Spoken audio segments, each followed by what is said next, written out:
Hello. Actually starting at a decent time this time. Hope tonight finds everyone well. Hope you've had a good week. About to ruin it with tonight's stream, I'm sure.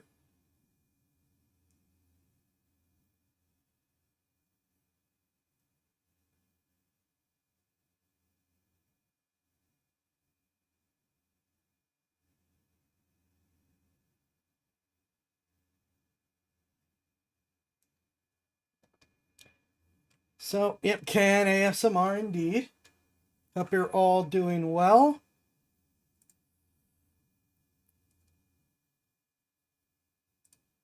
Okay, let's see. Get these posts out to go.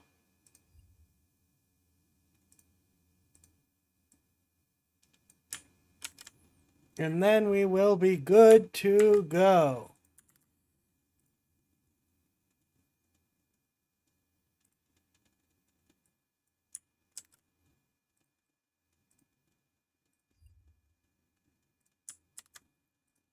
Tonight we have an important talk.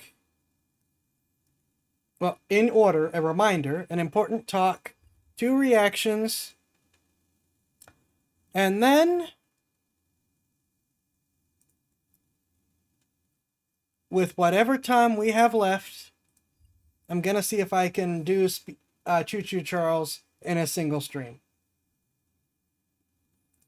All right. So, there we go.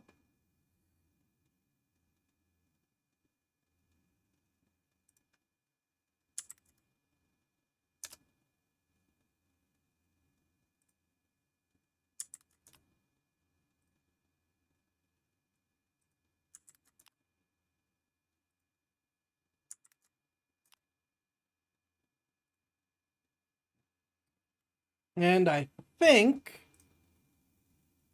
that's everything set up.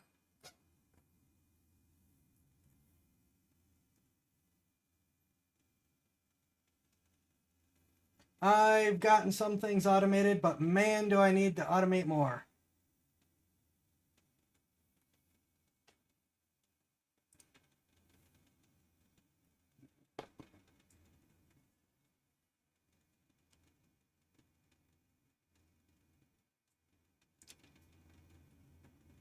Okie dokie.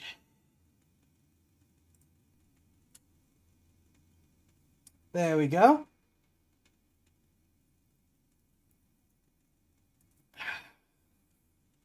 You can see I have worked on cleaning up some things and changing some things and adjusting some things. See how long it takes anyone to notice. So the reminder is just not to buy Subnautica 2. For those of you who are unaware, the publisher screwed the team out of their bonuses, much like Bethesda did to Oblivion with Fallout New Vegas. I am not going to get into the whole news of that because I'm really behind on talking about it. I think I've mentioned it briefly before, but I just want to throw that out there as a quick gaming stuff happening reminder that that is something important that people should be aware of. Beyond that, we're just going to dive into the important talk and get it out of the way. And it's a thing that's going on right now. I know that a lot of people are talking about it right now. I have brought up this issue before in the past, but I've kept it relatively short. However, I feel like it's time to really dig into this a bit more, because I know, well, I'll explain some of the mentality as we get going. And what I will be talking about, wrong mouse, is the issue with what's happening at Steam. And so what is happening at Steam? Well, what's happening at Steam is a group called Collective Shout has gone and decided to say, we don't like certain video games, so we are going to pressure payment processors into forcing Steam into removing these video games. And of course, they like to use the big buzzwords and everything. And I'm not going to pretend like some of these titles aren't like, whoa, hold on. But at the same time, this is not the first time this has happened. This has been an ongoing issue. And the issue is not the games that were removed. The issue is that games were removed.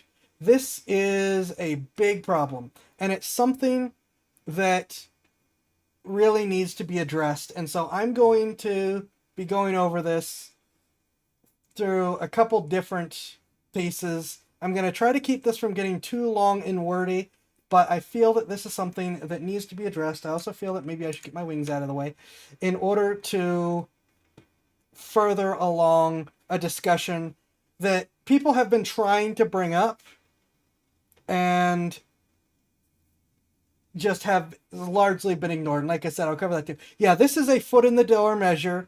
It is for the payment processors very much them using it as an excuse to test this further, though they have been testing it for a while. And what you need to understand is that regardless of the censorship laws in your country, this tactic can be used in order to push censorship. And for the record, they're sitting here talking about all this, and they brag about how they sent thousands of emails. There are 22 of them that have done this. There are 22 of them that are responsible for sending thousands of emails to try to force payment providers to make this change. And this has been an ongoing issue. And it goes beyond this, and I'm going to use some examples, and I know that they're going to be skewed into the political. Please, I ask you to focus on the main issue and not the political. They're just for examples. And this is going, and because this is way bigger, where they have, hey Golden Spartan, where they have, this is not in fact the total list that we have here, but we have a bunch of different issues that have happened. Payment processors have been putting pressure on Japanese media for a long time, and the main reason is because Japanese media competes with Western media, and Western media doesn't want to have to compete with Japanese media. But since at the moment, they can't go to the government and say, censor this, they can go to the payment processors, Visa, MasterCard, get websites shut down because they won't work with them, and try to force them out of the market. That has been an ongoing issue. And this is where some of the problem comes in that I wanted to talk about, which is people have fallen into three categories whenever these happen. And it's been with many, many things, which are either they are affected and they are upset and try to do something about it. They are someone who doesn't like whatever is being pushed out, so they celebrate it. Or they are someone who is neutral, who isn't involved and doesn't care. These other two groups don't understand is that they are next. They will be targeted if something isn't done about this. This has happened with the anime and manga. This just recently, I just mentioned this happening with furry stuff, which again, doesn't matter if you like furry or not. The point is it just happened. This has happened with content creators a whole bunch, sometimes with the adpocalypses, sometimes it's been on its own. This has happened with sites like Patreon. An interesting one that happened is that Fansly got hit over adult content, but OnlyFans is fine, which makes you wonder if OnlyFans was behind the Fansly attack. The list goes on and on and on and on, and this has been a major issue. because even if you're in a country that says no censorship, this can be used for censorship, and it is being used for censorship.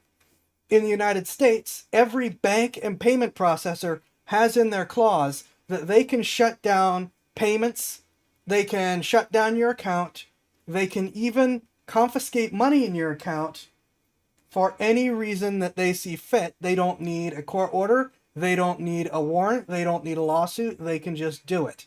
And banks and payment processors use this to eliminate competition, to push people out of the way, to say, I don't want to deal with whatever this thing is, or people that I'm connected to don't want to deal with whatever this thing is. So we're just going to shut off the money, and if they can't get money, then they can't, then they can't continue. They basically quote self-censor in order to reopen the money faucet, basically. And this has been a major issue. And right now, there's something going on that I'm watching happening with the people that are on the receiving end of this, that I understand where you're coming from, but you need to not do it. Where a lot of people from these other groups that have been attacked are seeing the gamers and a lot of gaming sites and larger gamer groups upset about this. And they're saying, see, we told you and you didn't care. Why should we help you now? I understand the desire to do the I told you so circuit. I really do. But if all we do is be that third group of I told you so, I don't like you because you didn't help me, I won't help you, all that does is mean that this will continue as support drains and drains. This is the whole, and I didn't speak up, so, and then when it was my turn, no one spoke up for me thing. I know that that's often written off as hyperbole. I know that's often written off as conspiracy theory stuff, but we are seeing that in real time and people aren't realizing it. You need to go, if you're a part of any of these groups that have been attacked before the Steam censorship attack, you need to go to the people talking about it. Yes, you can say, see, I told you, but then instead of laughing at them and hating at them and saying, why didn't you help us? Say, now that you understand what's going on, help us fix it and reverse what happened.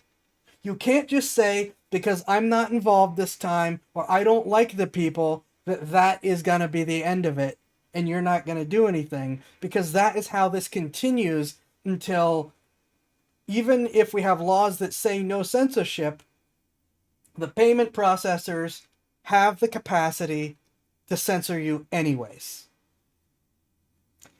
So I feel like that's something that really needs to be said. Do not, if you're part of any of these other groups that's upset because the people talking about it now ignored you before, I'm afraid that you're just going to have to sort of swallow some of your pride.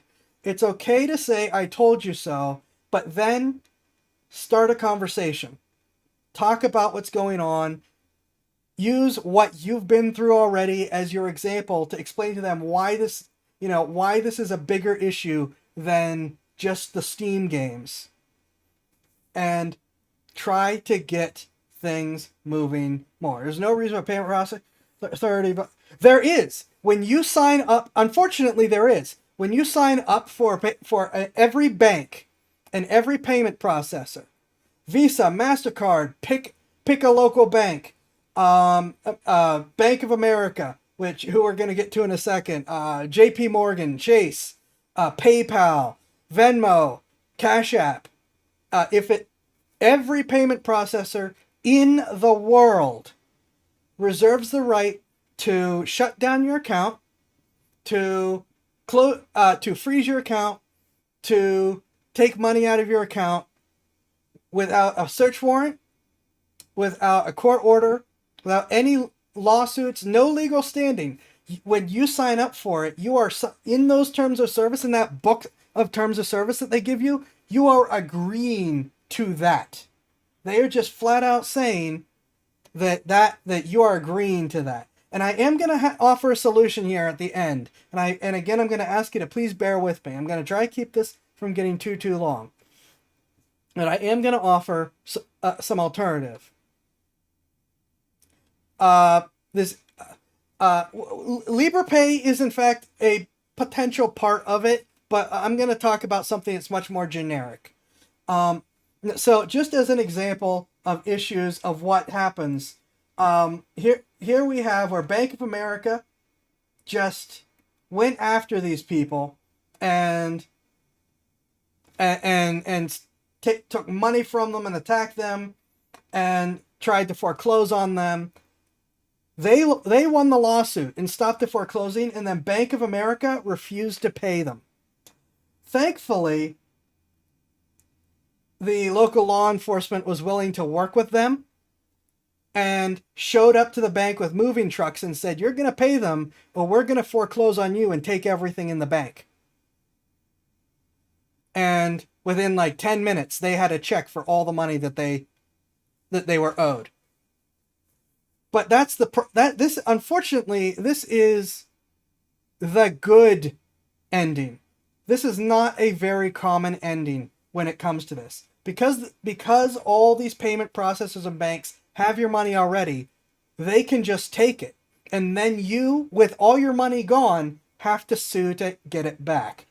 And so they have an enormous amount of control and ability to censor and say, "We don't like you doing this thing. Therefore, we decided that you cannot do this thing."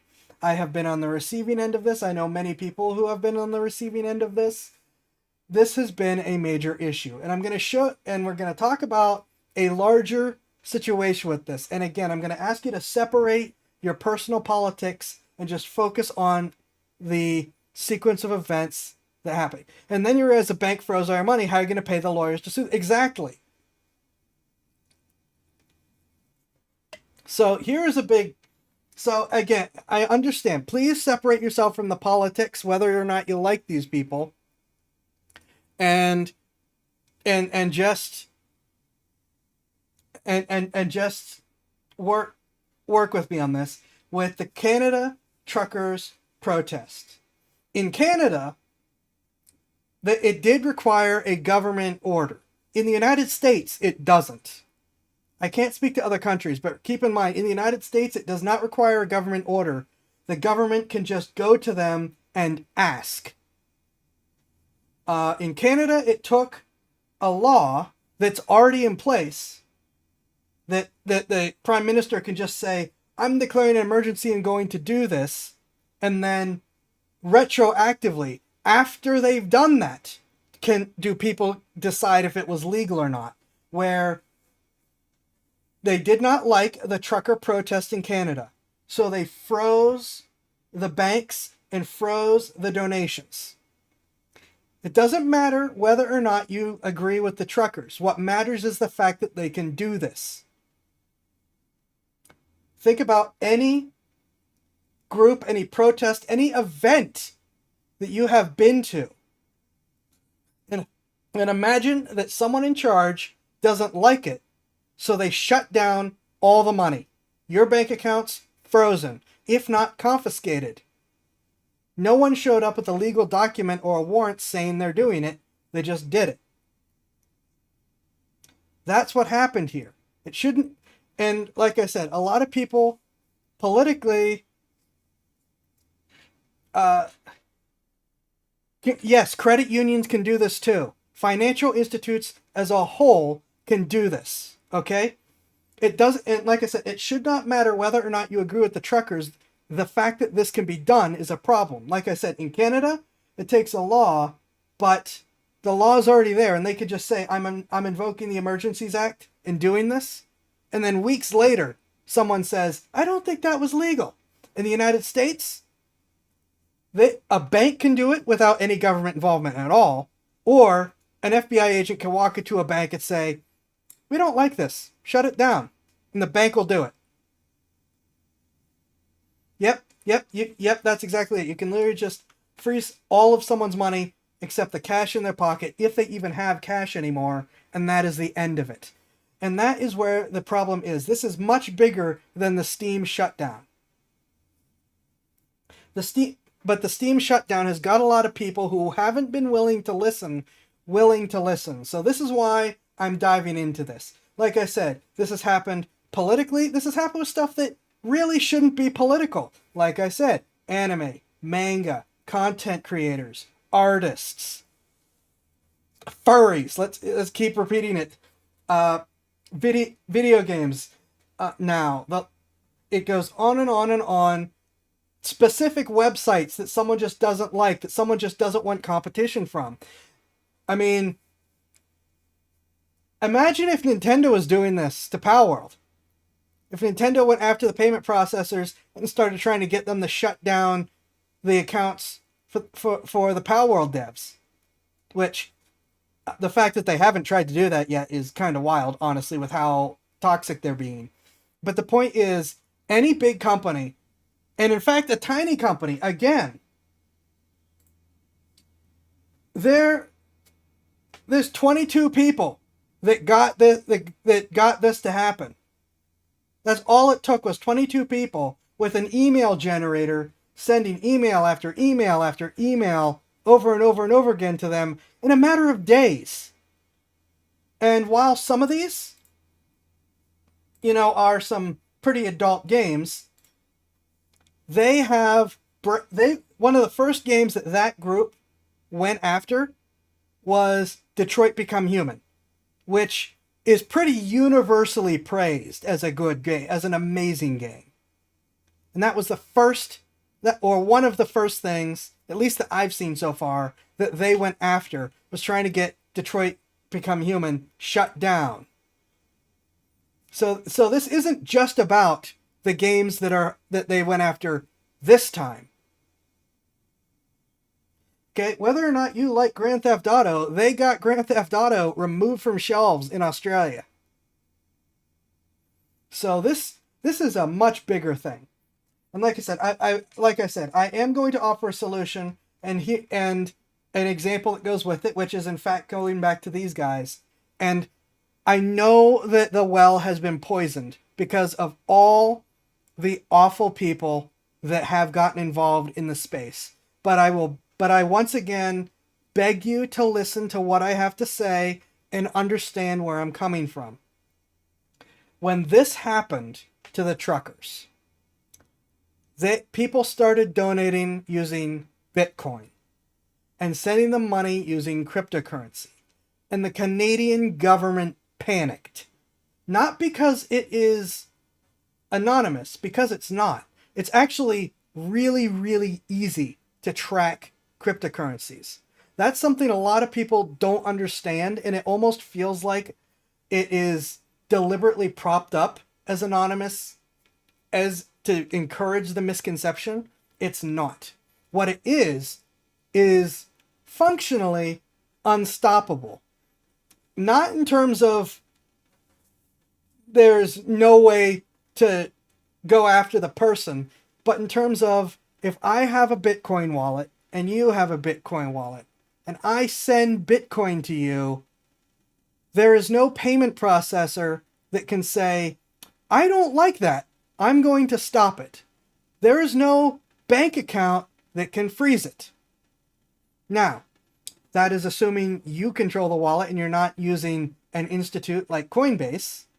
But the point is, it happens. The Canadian government panicked when the trucker protest switched to a cryptocurrency economy. And they sent people onto the streets to arrest people and confiscate Bitcoin wallets. Think about that for a second. And again, please don't look at this from the politics of the trucker protest itself. Look at this from the concept of anything that you like, the video games or whatever, being shut down by someone who doesn't like you or like it or whatever. This is why I personally got into cryptocurrency. Not because number goes up, not because investing mania, not because profits, not because I thought it was anonymous, which it's not, because I have personally been on the receiving end, and not politically, before I get started. I'm going to put that out there. It was just because my bank, former bank, was being... I'm not going to get into the details. My former bank was awful and screwed me over. And so this allows you to retain control within your own wallet. And if Steam were to have a Bitcoin, a receiving Bitcoin, Ethereum, send your USDC here,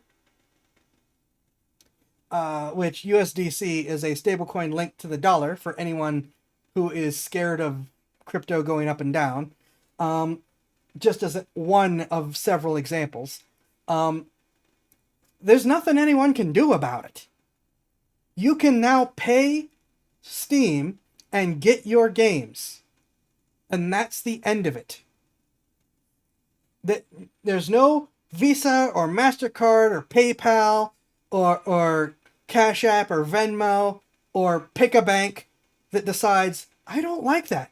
I don't want you playing those video games. I mean, for Pete's sakes, how long has the video game scare been going on about, oh no, we got to shut down video games or limit video games or this or that because they cause this evil thing or that evil thing.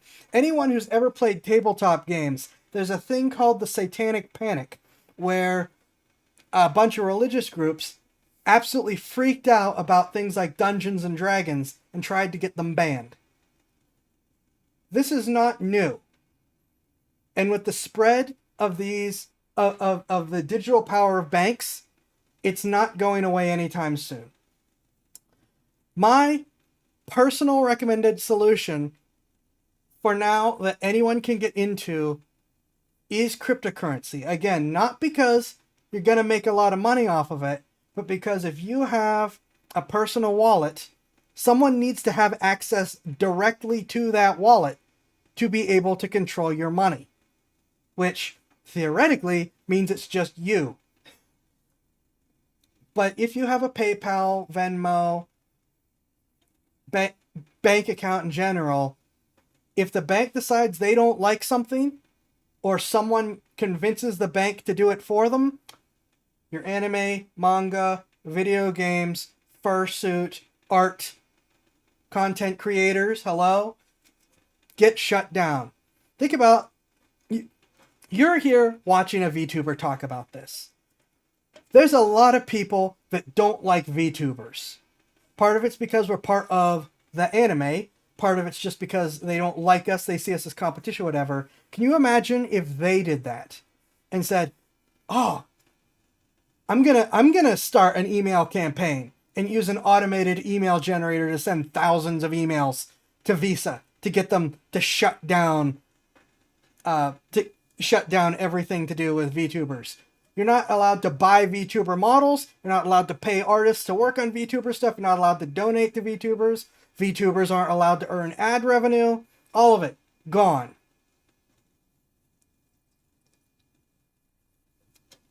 That is what we're talking about here.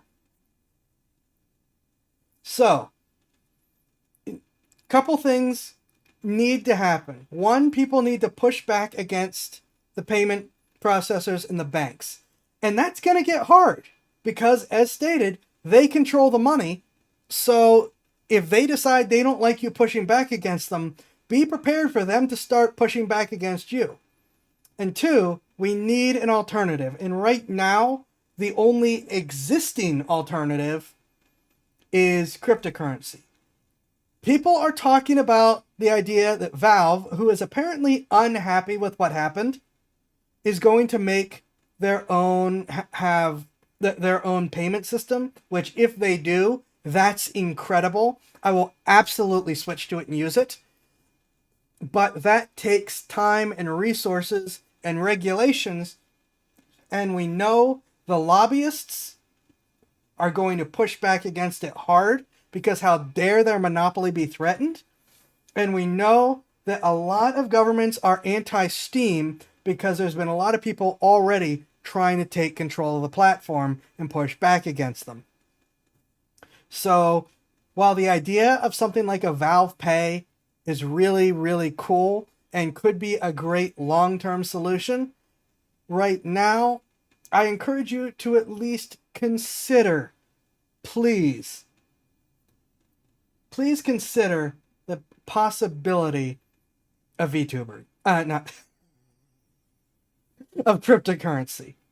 Not for any money-making schemes, just for the taking back some control of the money that you have.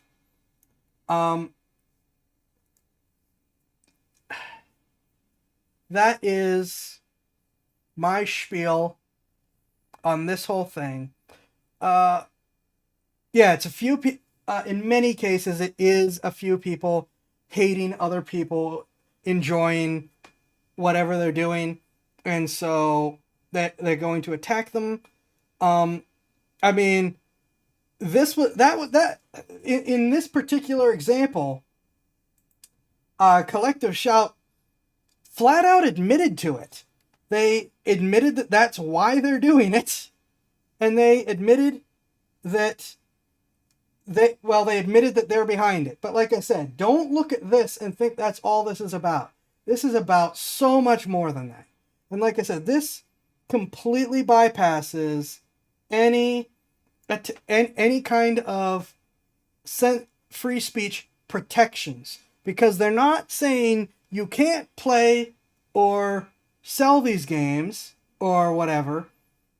They're saying that you cannot, that we will not process your payments, your platform's payments. We will not allow you to use us to make money or whatever, which is functionally it's functionally censorship, but without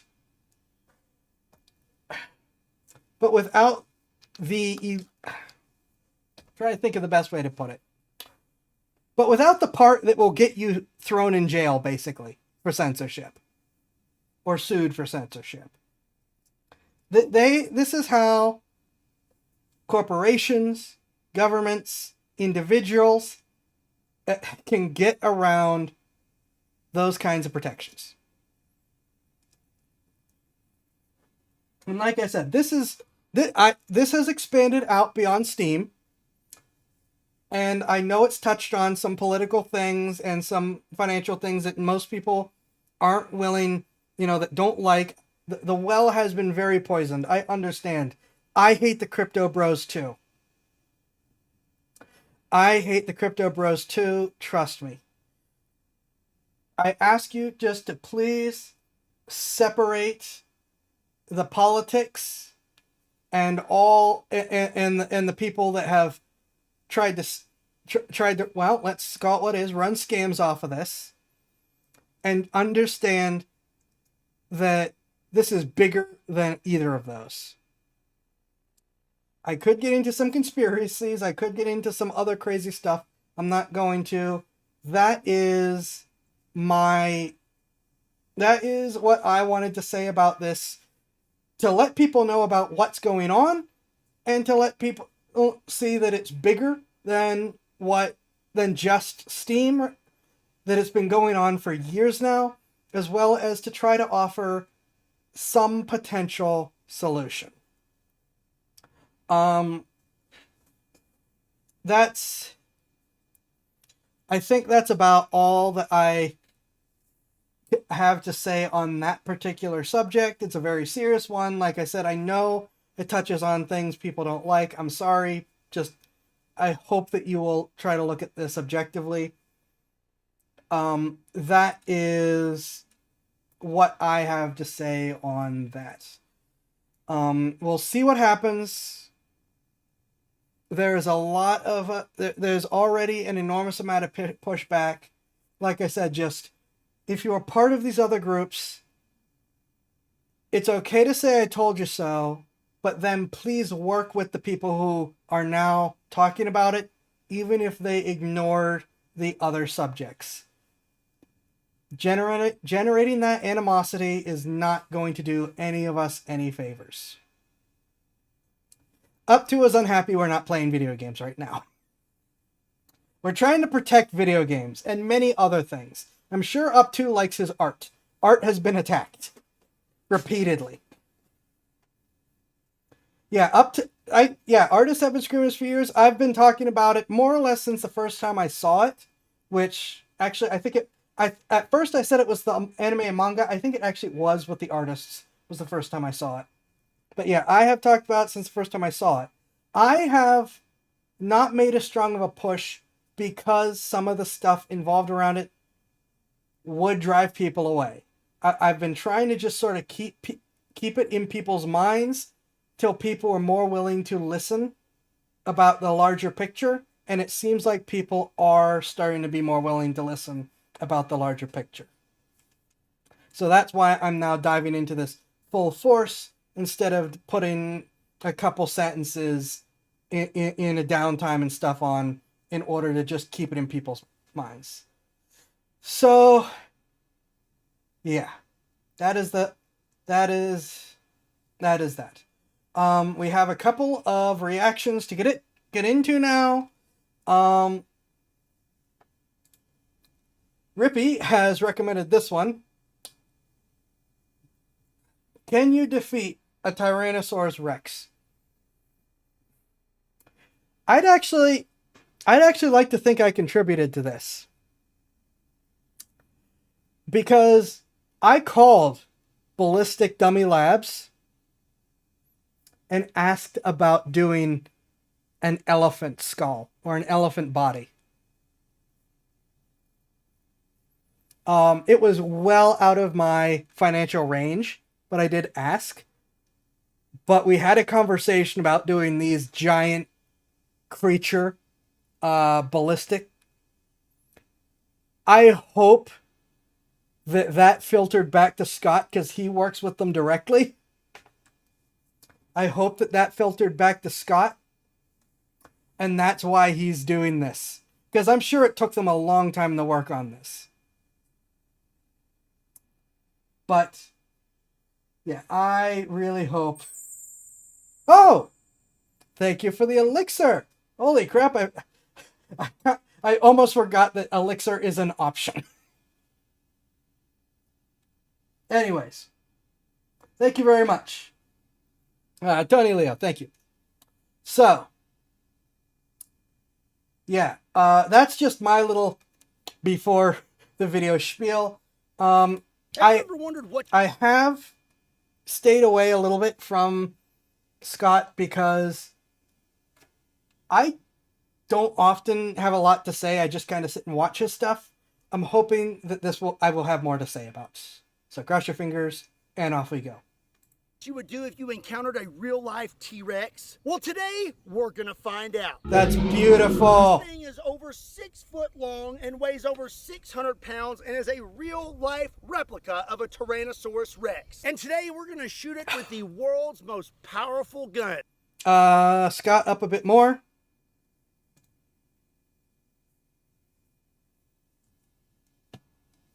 Switch is already close to maxed out. 500 Magnum Desert Eagle FOS 12 gauge A square 577 Tyrannosaur 700 BMG. The round name Tyrannosaur better go through. They name the round Tyrannosaur. That better do its job. A 4-bore rifle 950 JDJ. It's time to ride the lightning. Oh. Hello, darkness, my old friend! I assume the SPOS 12 is loaded with slugs. What's up, everybody? My name is Scott, and you're watching Kentucky Ballistics. And you know, there's something I have always wondered. Could I actually defeat a real-life Tyrannosaurus Rex? Well, today, We're gonna find out. This behemoth is the actual size of an adult Tyrannosaurus Rex. It's over 6 foot long, and this thing weighs over 600 pounds. Today I have several calibers to shoot this thing with. We're gonna start out small and then work our way up to the world's most powerful rifles and see what it would take to actually take down this prehistoric beast. But before we do, I want to introduce you to somebody. This is Chris with Ballistic Dummy Lab. Chris is the creator behind all the cool stuff we shoot on this channel, whether it be gremlins, zombies, vampires, werewolves, and now you've made a T-Rex. That was quite a feat. This has been a year in the making. About that, yeah. From Something like design, that. but from design up, yeah. We've been out here for several hours today. You had to hand deliver this thing. I cannot imagine what goes into making something this big, but you have filmed the process, right, and maybe putting a video up on your channel. Yeah. We may end up watching that. I'll do a BTS on YouTube and maybe some short clips on Instagram. Awesome. I just want to tell you thank you for all the cool stuff you do for the channel, and thank you for this. I am super excited to unfortunately destroy your beautiful creation. I want to give a quick shout out. I'm not a one-man team. I have an amazing team of people who help me out with this stuff, and give a shout out to them. Without them, this stuff wouldn't be possible. Well, you and your team do a wonderful job, and I greatly appreciate it. And all the viewers appreciate it, because if it wasn't for y'all, we wouldn't have cool videos like this. I appreciate the opportunity, man. Well, you may be wondering why we're under a canopy. It is because it is the hottest day of the year so far, and I don't want this guy to melt. So we're gonna keep the canopy over him for a little while, and then we'll probably move the canopy back once we start shooting him with really big things. I'm excited, so let's get started. So first, we're gonna use something you definitely would not want to be caught with when encountering a T-Rex, and that is a 22 long rifle. This is a Ruger LCR, and it's chambered at 22 long rifle. This is a 40 grain bullet, and I'm gonna try to take out a 600-pound T-Rex head. The only reason this isn't going to bounce completely is because this doesn't have the scales on it. If this had the full leather scales, the 22 would absolutely just bounce right off of it. Okay, let's go right for the nose.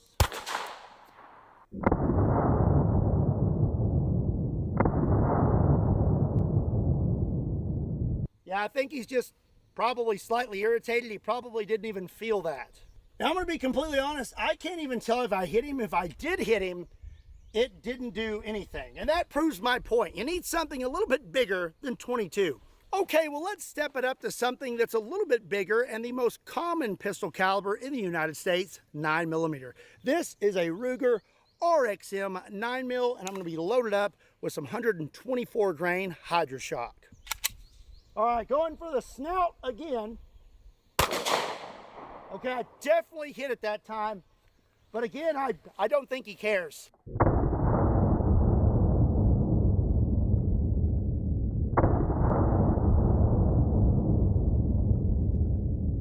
I just thought of a horrible way to describe what this is.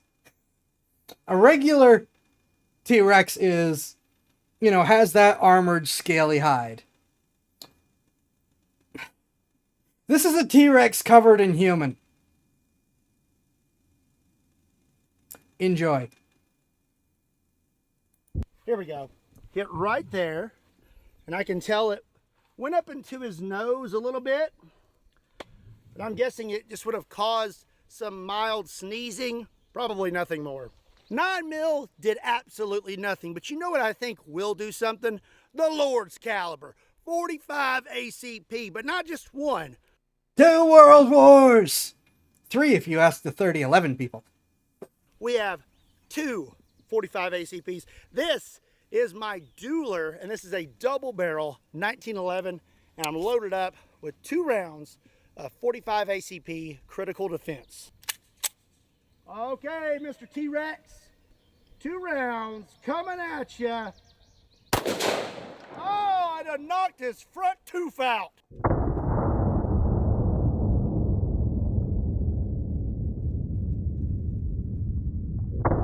Huh.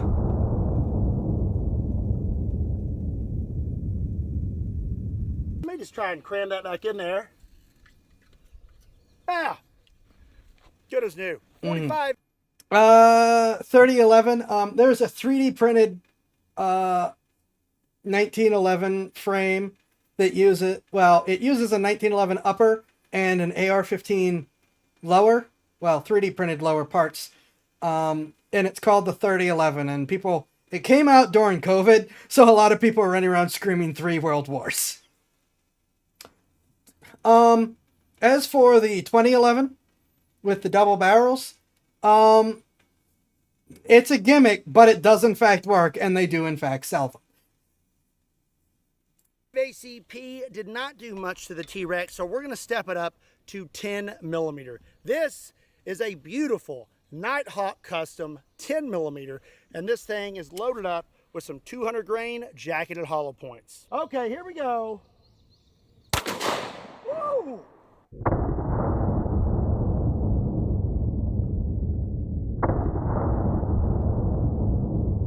Did that bounce? Like I hit somewhere in here. And again, we're not making it very far into this thing. I'm definitely thinking that if I encountered a T-Rex and all I had was a handgun, No. I might as well just run. So now it's time to step it up to more. Don't run. Stay still. It's vicious bit. Now that's actually been pretty heavily disproven. Magnum pistol calibers. Up next is going to be a 44 Magnum. This is a Taurus 44 Magnum, and I'll be loaded up with something real special. This is a 44 Magnum Black Talon.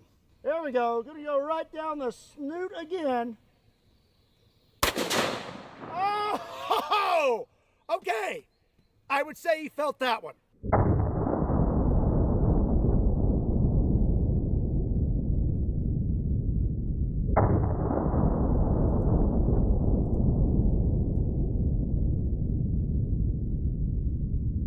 Yikes.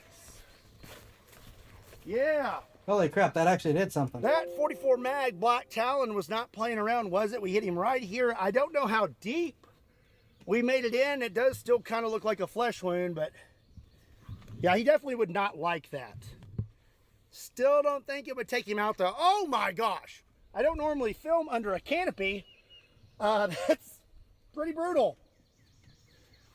Maybe we should do this more often. 44 Magnum did quite a bit of damage, so I'm very excited to see what we can do with this next caliber. We have a Desert Eagle, actually a custom Kentucky Ballistics Desert Eagle. And as you can see on this side, it actually says man versus T-Rex. It's almost like it was made just for this video. And I'm gonna be loaded up with some 58E 300 grain jacketed hollow points. That shot would make you pray. Yeah, it would. Okay. Here we go. Oh! That knocked his teeth out again. I'm realizing that some of my stuff does not appear to be showing correctly. Am I?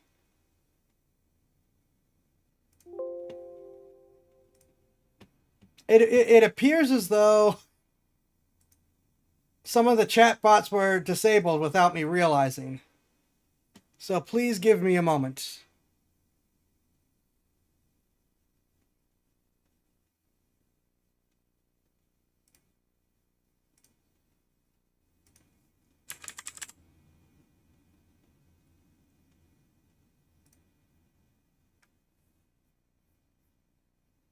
Oh, that's not right.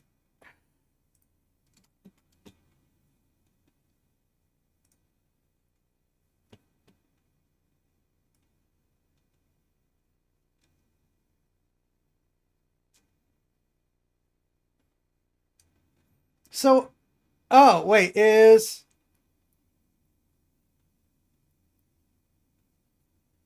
All right. Now, hold on. Why is DLive not working again? I can't fix Trovo, but I have another window open for that.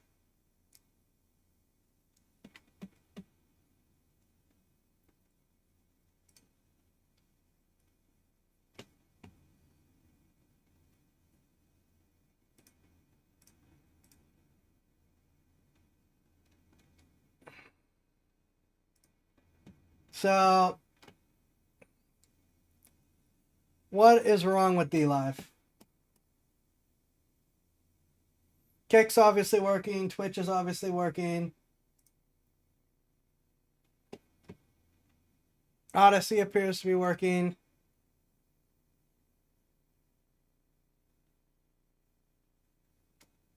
Okay, so... Well, I'm going to ask the mods to help keep watching. I'm already got an eye on Trovo since I saw that didn't pop the way it was over already. I will try to fix this anyways. On to the video. I don't know if I could fix it now without just taking another hour of the stream.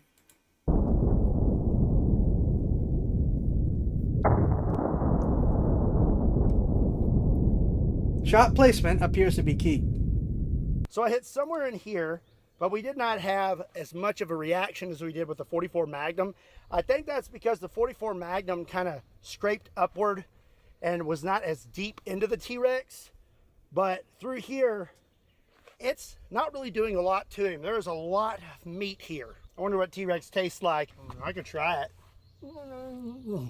I will remind you that the guy who made it is watching you do this we are nonsense. Going to step it up to the Mac Daddy of production handguns. That is the 500 Magnum, and I have a special one. This is Demolition Ranch's 500 Magnum. The Mac Daddy of production handguns is in fact a Mac variant called the Mac Daddy. Excuse you. Magnum that he lost to me in an arm wrestling contest. It is gold, it is very short, and I absolutely love it. Mainly because I took it from Matt.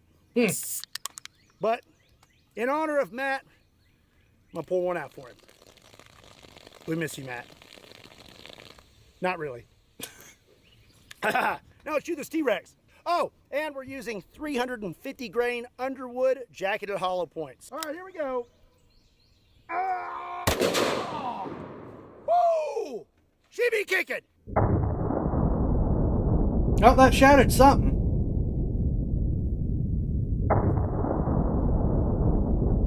Or maybe that's just all gel.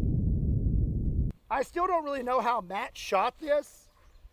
I think he was definitely using a stunt double because I just can't see how he handled that recoil. Okay, so hit right here, busted his nostril, and we're starting to have some splitting right here. Probably due to the extreme force and multiple shots to his face and probably a little bit of heat also, but I'm gonna say mostly from the gunshots. I still don't think he would be disabled though. He'd still be coming at you. Yeah. So according to the Jurassic Park movies, some of the best defense for a dinosaur is the SPAS 12 gauge. So we have to at least take one shot at this T-Rex with it. I don't think the SPAS 12 is supposed to be used on the T-Rex. I think it's supposed to be used on the Velociraptors. This, and I'll be loaded up with some 2 3/4 inch double-aught buck. That is the best sound in the entire world. Oh, his nose! Oh, there it goes. Oh no. You know what'll fix that? Ah, told you. That did not do much anything meaningful.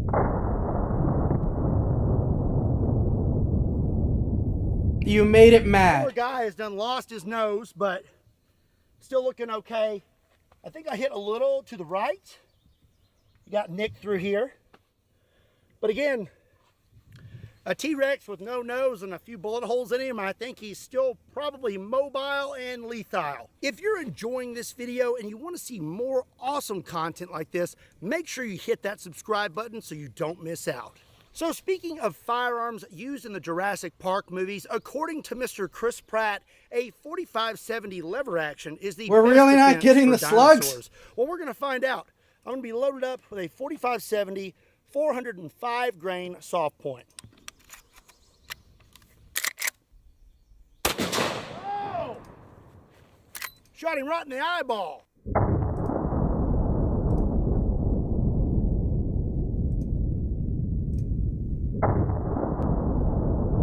That did some damage.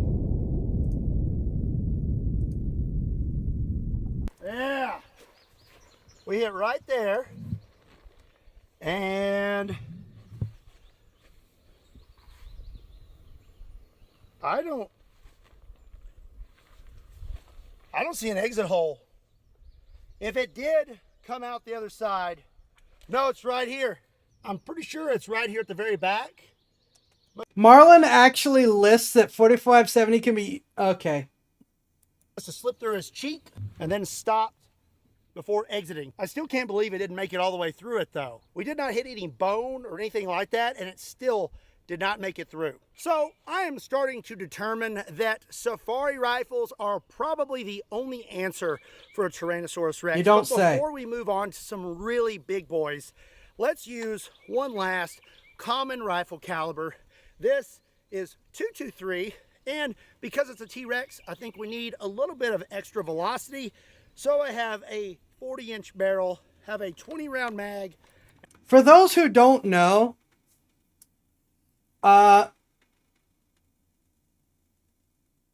Marlon's using marketing lies. For those who don't know, 223 is designed to be fired out of something like a 38, between 38 and 46-inch barrel. So everything shorter than that is actually getting less power out of the round than what you could be getting.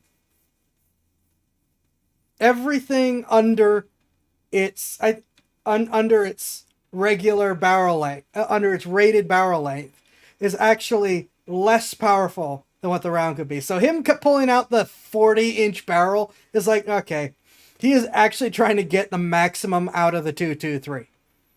Which means, as I've said before, the AR pistols are actually the weakest of the ARs. Not just the least accurate, also the weakest. And I'm loaded up with one round 223 VMAX. All right, here we go. Oh!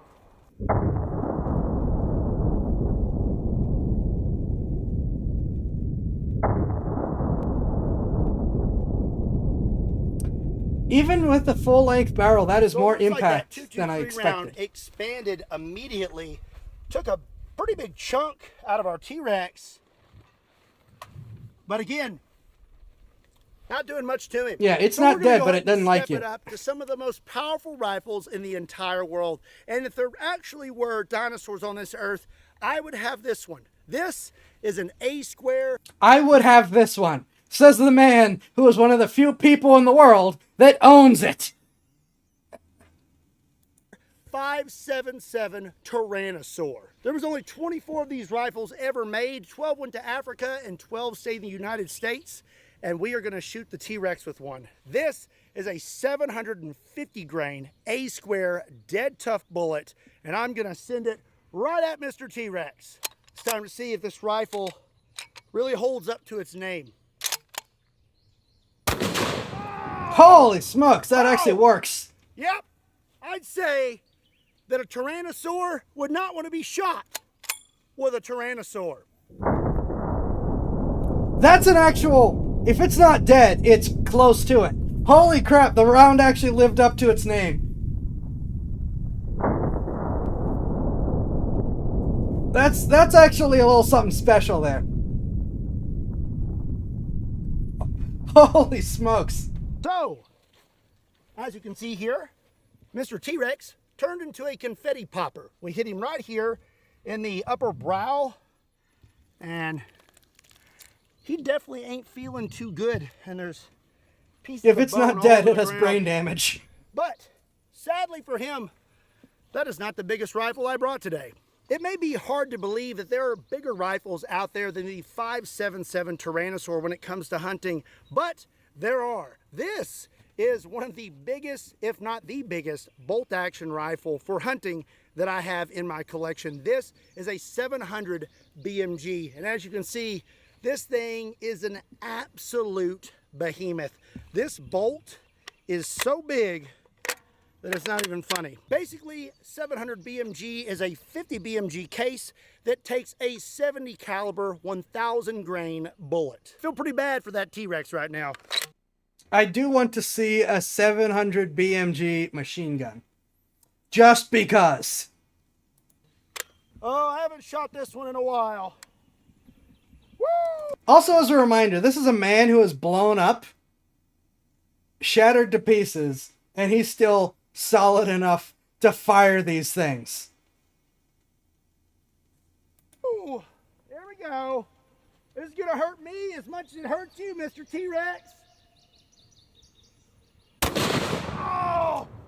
Are you kidding me? The Tyrannosaur was better. Oh! I think that just kind of zipped right through him. Oh, My wait, head no. hurts. Okay, he might have a point there. No, it didn't go through him. It stayed in. I think it stayed in. And it did get better penetration. Just not, you know, Oh, the you know, detonation. I'm going to say that 700 BMG would probably be a pretty good option for T-Rex defense. I hit him right here.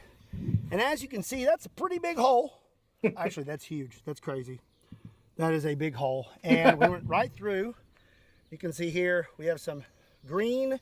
And I'm not really sure, but we came out the back somewhere in this area. So now it's time to get serious. I have 2 more rifles to use in today's video, and they are the most powerful safari rifles in existence. First up is going to be a 4-bore rifle. This is my Christian Firearms single shot falling block 4-bore rifle. This thing weighs over 20 pounds and produces over 200 pounds of felt recoil. It has a 1-inch diameter bore, and it fires this. This is a 2,150 grain bullet that is 1 inch in diameter. This is designed to take down the largest animals in the world, both modern, and now we're going to find out if it can handle prehistoric animals. Okay, let's load this thing up. If this doesn't work, it The is block going to be a comes down. massive disappointment, literally. You load in your round. It's basically handheld artillery. I love how slowly he always loads Oh. this. He's so scared of it. He time should to be, ride the but lightning. still. Oh! Hello, darkness, my old friend! Oh! That one went through. That one just plowed through the skull.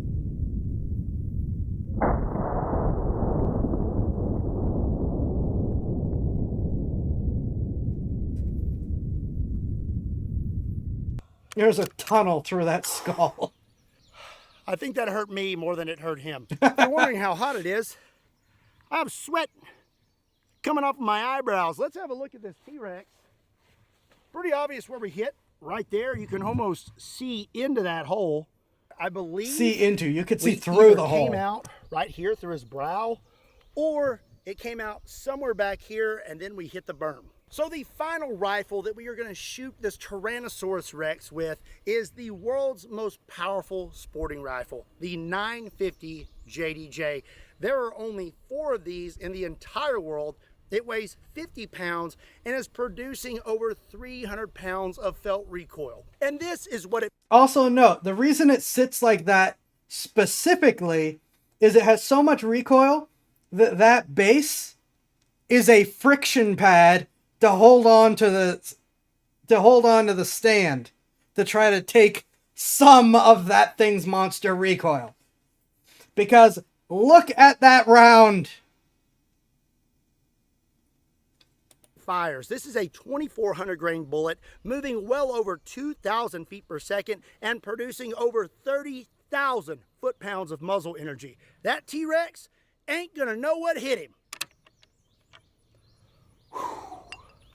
I don't think the weapon's meant It's to be gonna fired at all. I'm so excited to shoot this right now. I'm just totally not stalling. Just enjoying the moment, you know. All right.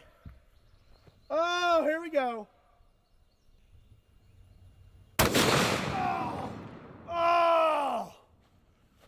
Oh! Well, if the other one didn't go through, that definitely did. Look at the cavity it left.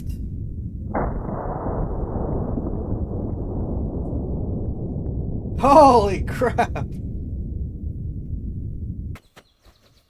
Oh! It's so hot. There's so much recoil. I mean, I'm fine. I like that. That was fun. I love it. Okie doke. The guy who convinced the ATF that was a sporting rifle should be negotiating U.S. trade deals. Yeah, that's an anti-tank rifle. Well, the 950 JDJ is made to penetrate, and boy did it. This guy is falling apart now. I hit him right here, and as you can see, I broke his entire nose. This is broken. He's falling apart, and we went completely through him. His skull, look at this, is completely cracked.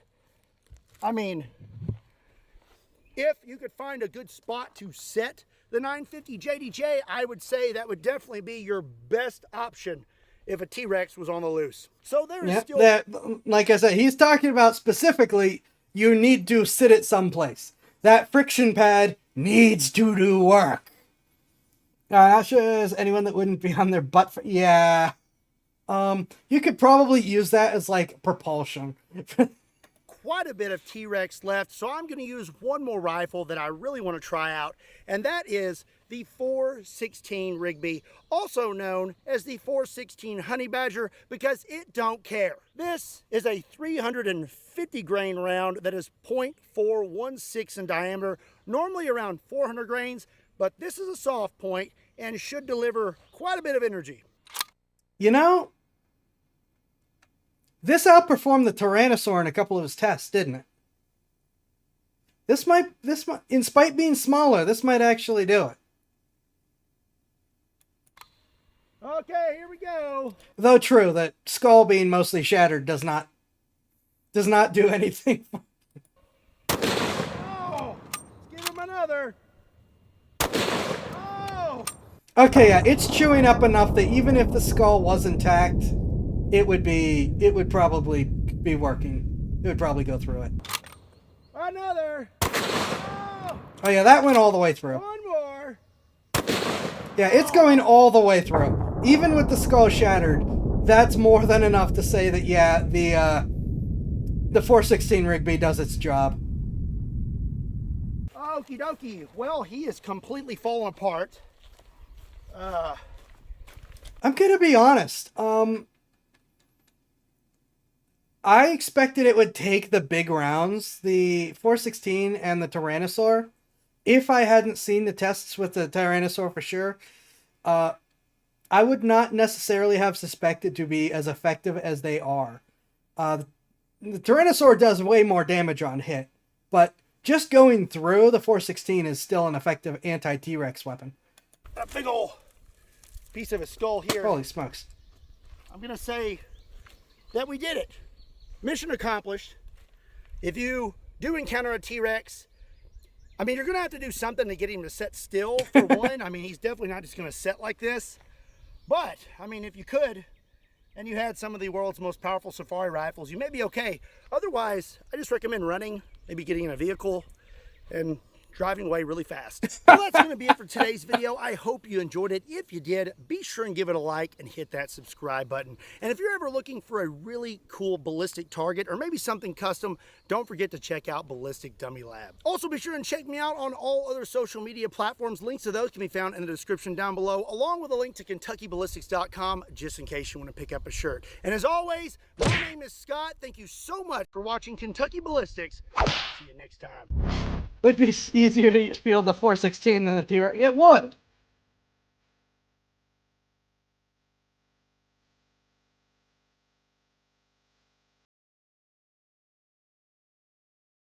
That is not what I meant to hit.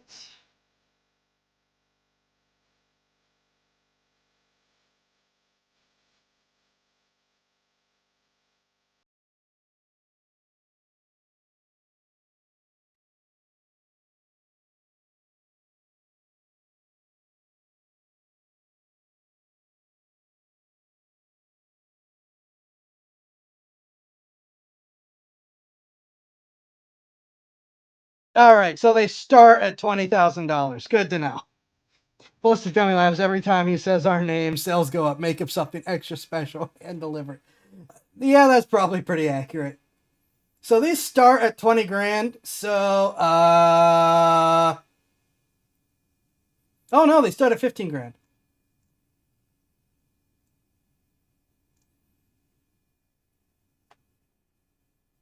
Still very,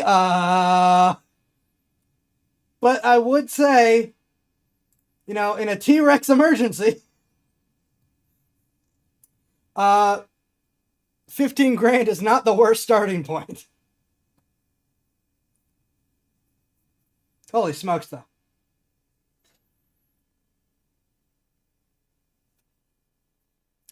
It's still more than 3 times what up to pay for up to his cartoon. Yeah, that's still really, really expensive. Starting at 15 grand is still lower than what I personally expected, though. We do have another video, though. Brandon Herrera time. He uploaded the Darwin Awards, which, as we all know, is demonetizable. Preparing for T-Rex emergencies, you may be overprepared. Yeah, I mean, it's like, if it's a T-Rex emergency, that 15 grand doesn't feel like it's such a bad idea. But yeah, this is our second reaction for tonight. The worst internet gun fails, number 18. The Darwin Awards. For those of you who don't know, this one may get a little bit squicky. Because it is, well, people doing stupid things with firearms and finding out. I have seen the very last Darwin Awards as part of a check to see if it is something I want to show. I am going to go ahead and show it, specifically because this isn't a sad situation. The last thing that happens. It's not a sad situation. It's this person kind of, well, you'll see. Let me get a little more caffeine real quick.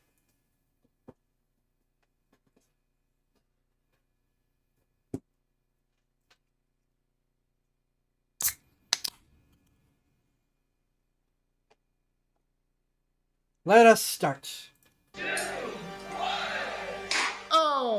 Oh yeah.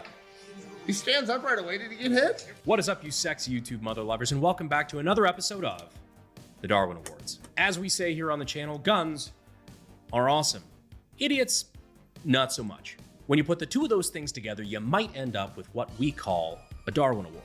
If you're not familiar with the concept of a Darwin Award, the Darwin Award is an award you end up getting, often posthumously, when you do something so stupid, you actually remove yourself from the gene pool. You die, and the fittest continue to survive. In this episode, we have amateur archers. Hi, I'm Johnny Knoxville and welcome to Jackass. Why? Lucky to be live. There's someone who owns a bow and a crossbow. Why? Those things penetrate.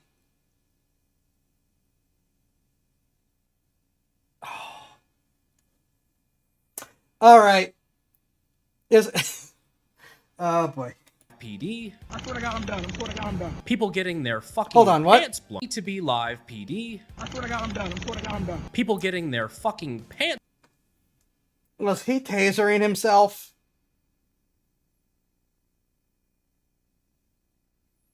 That looked an awful lot like he was tasering himself. Blown off.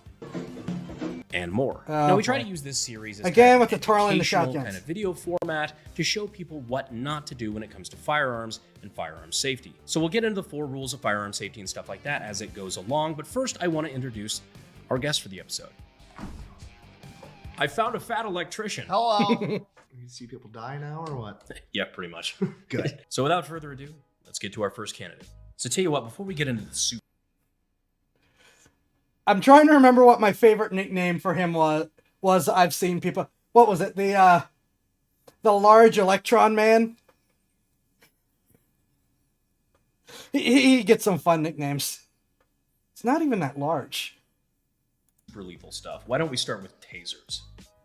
Okay. Good. So this first video is from The Real Don Dada. Police taser, but this bitch will kill you on hood, shoot you in the right place. Starting out, they're flexing. Showing off a gun by holding it with their fingers like it's dog shit. Yeah. What do you mean? That's not intimidating? Nope. No, But we're getting flashed with, so the girl in the background has a taser. You can see, it's super bright yellow and blinding light. I on did the not camera. catch Police that. taser, but this bitch will kill you on hood, shoot you in the right place. And down you go. My ankle! This bitch just technically pressing agent just. Always tase the person with the gun. Yeah. At least she didn't have her finger on the trigger. You know what? I'll actually give her points. That's fair. She's not winning the Darwin Award. You know what? She can't. There's too That's a really good point. For those who don't know how tasers work, it's not just they shock you with electricity and it hurts. Tasers, part of what makes tasers so effective is that, generally speaking, there's been a couple exceptions, but generally speaking, the electric pulses interfere with muscle movement.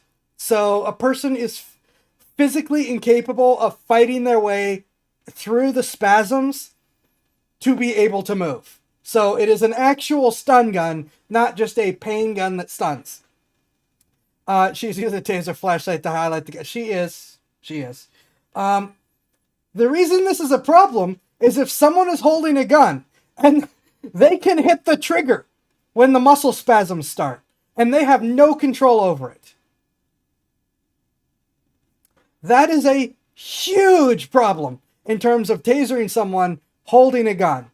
They are probably going to fire at least one shot. As stated, their finger wasn't anywhere near the trigger. The worst they could do is drop it. It's not a SIG, so you're going to be fine. But, yeah. You don't taser someone holding a gun. It is an extremely dangerous proposition. much trigger safety involved. Could you imagine if she had her finger on the trigger and it caused her muscles Exactly. to tense up? That's what I'm saying. Oh, yeah, that. Fuck. I didn't even think about that, actually. The girl holding the taser, though, clearly just keeps holding the trigger the entire time, though. Oh, yeah. But you can hear it still going. My angel? I have no idea. I heard very clearly this bitch just tased me, though. I heard that, yeah. That's a pretty neutral start. Like I said, at least it's not a real... Well, the one up front was a real gun, Right. but that wasn't the one that had an accident. Unintentional triggers. I don't think there was even a magazine in that gun. Though, you can have a round in the gun without a magazine. Trigger discipline. And that was a Glock, so it didn't have a safety. Yeah. You're so bad with guns. It's like it's the bell curve of like literally no trigger discipline because you're scared to actually hold it. Horrible trigger discipline, good trigger discipline. You're accidentally safe. Yeah. So these are obviously individuals that don't have experience. You'd expect more from somebody, let's say, with a military or law here we go. background, right? God, I hope so. Oh, you'd think so, wouldn't you? All right. There has been a rash of incidents involving, yeah, we're just going to add to that list. You ready? Oh no. Oh, yes. Jesus. On the ground. I'm done, promise. I swear to God, I'm done. I swear to God, I'm done. Are you done this time? Yes, sir. Are you done? Did he just tase himself Oh, yeah. with his own taser? Oh my Yeah. gosh. You did this yourself. You didn't have to tase me. You didn't have to fight us. I'm not trying to fight y'all. You didn't taser hit me, you motherfucker. All right, that's just a funny law enforcement interaction altogether. But just look at this guy do the, like, and pull the trigger. I swear to God, I'm done. I swear to God, I'm done. Are you done this time? Yes, sir. What I think was happening is he was trying to drive stun the guy. Right. Just, like, put it into his body, and he was, like, testing. He's like, is that actually working? And he actually shot the prongs. I'm done. Are you done this time? If you don't know how a taser works, it has basically two modes. One where you can just press it into a person, and it kind of acts as like a stun gun. And those little things that they sold at the mall for $30 that you used to chase your friends around in middle school. At least I did that. That's not normal, but yeah, go ahead. He says that, but that was a thing in my high school. I wasn't the one with the stun gun, but yeah, there were like 8 of those circulating in my high school at one point. Thank you, Update. But they've got two modes. One where you can just kind of drive it into somebody like a little shitty stun gun, or the other one where you can actually shoot 2 prongs out that will maintain a connection that you can then run current through that person. That will drop a motherfucker. Little drive stun, not so crazy. which is why some people, when they're hit with a taser, look like this. Yeah. Either way, if you're apprehending a suspect and you're trying to figure out if your taser works, maybe like, Not the best idea. well, I don't really know how else to present this next one, but you want to watch a motherfucker get his pants shot off? Oh no. Yeah. I mean, What? no, but yes. So first off, you know those like celebratory, black powder shotgun shit that they do in like the Middle East? Yeah, celebratory gunfire. You're not just like the shoot up in the air, stuff like that, but they literally just cram these like muzzle loaders full of black powder and like no projectile, but they'll just dance and shoot around with them. You get, like, 2A fireworks. Yeah, pretty much. Yeah. What? Well, there go at the foot. Frankly, often it goes wrong. Shocking.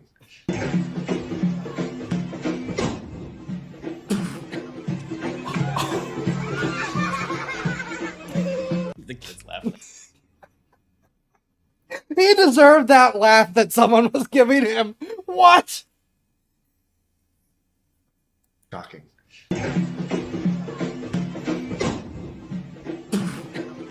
How do you even do that?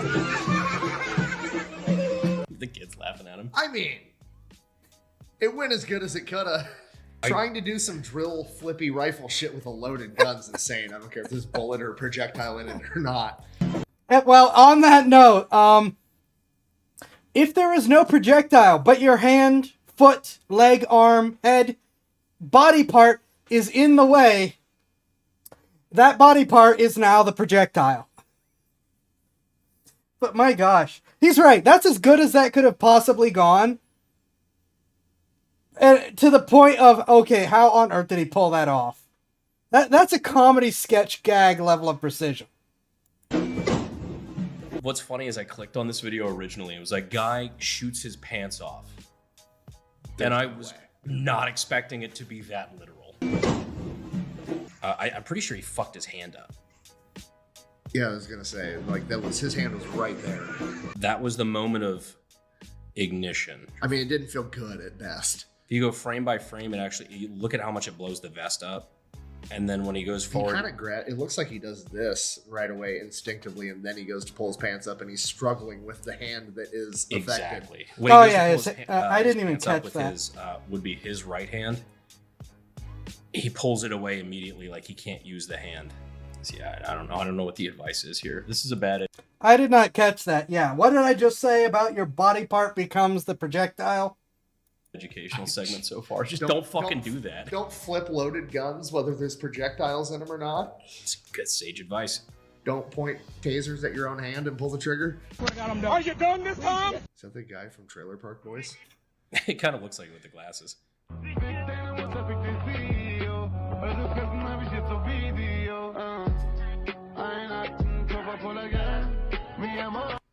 I have so many questions. So for one, I think he's obviously shooting like a blank pistol in the beginning. Like that looks like a fucking firework, Right, I was gonna It say, is shoots that a out. firework pistol? right? But then after, like, there's a couple like blanks. Yeah. I think he shoots out a firework and then just fires a couple Oh, like blank he rounds. shoved a bottle rocket in his pistol. Yeah, I think that's literally what happened. Like he should stick it in the barrel. And then he's flexing like he's all fucking hard because of it. I only bring this up because this guy looks like Lebanese Ryan Macbeth. Oh. Oh yeah, we're getting intimate. Ooh, closer. Hand me the Turd Ferguson hat. Good. Perfect. All right. Yeah, I found this backstage. Oversized hat. It's funny. This video is He brought to you by looks so Brandon's confused. sponsor. Who thinks it's a Roman candle because the slide doesn't seem to move? But a Roman candle is going to have multiple shots. I think he's right about the bottle rocket because it's still not going to move. Also, Roman candles, at least in my experience, tend to be a little more impressive than that. Like, they're still not like super fireworks, but they're more impressive than that little. Well, let's look at it again. Yeah, I think that's literally what happened. And then just fires a couple like blanks. I was gonna that say, is shoots that a out. He's obviously shooting like a blank pistol in the beginning. Oh, wait, no, you can see the bottle rocket sticking out. Hold on.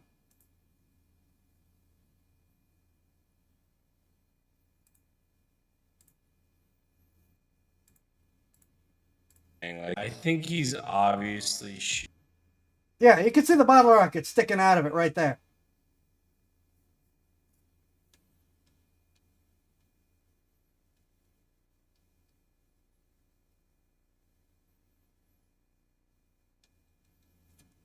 Yeah, that's just a bottle rocket.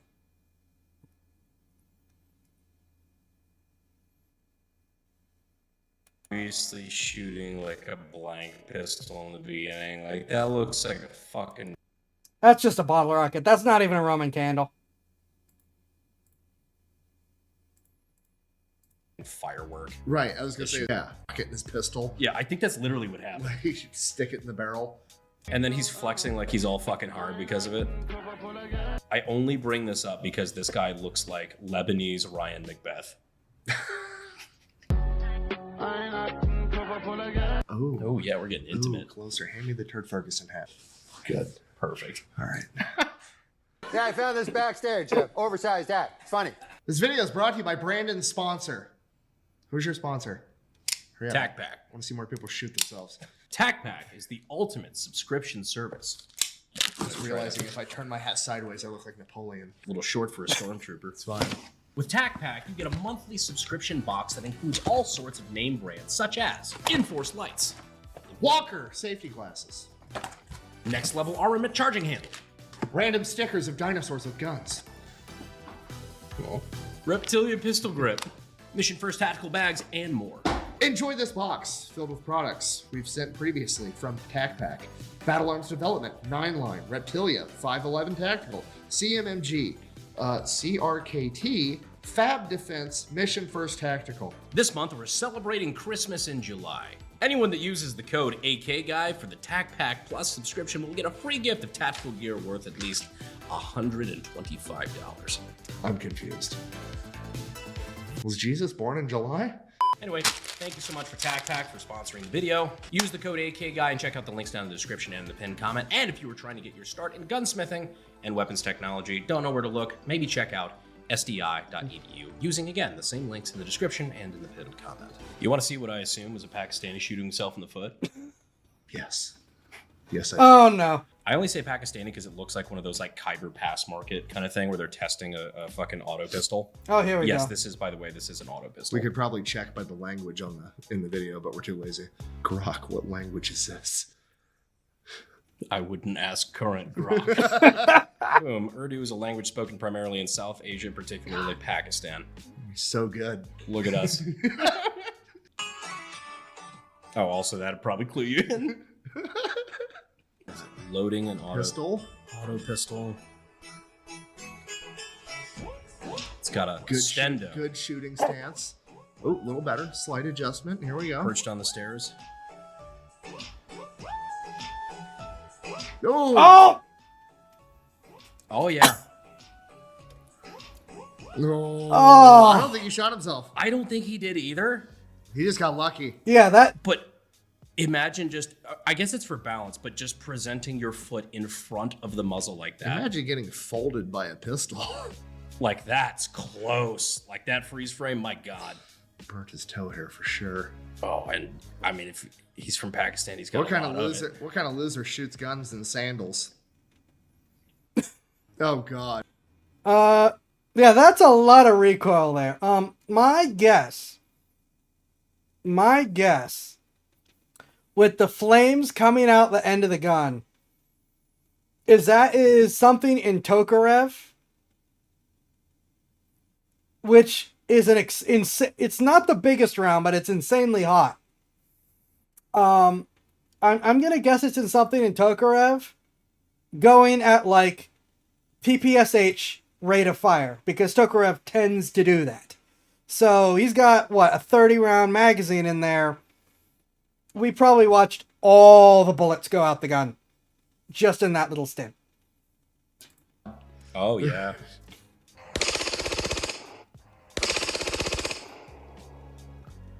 Oh my gosh. It's never okay to do that. That took a second. Yeah. Holy, what? Absolutely not. It's never okay to do that, first of all.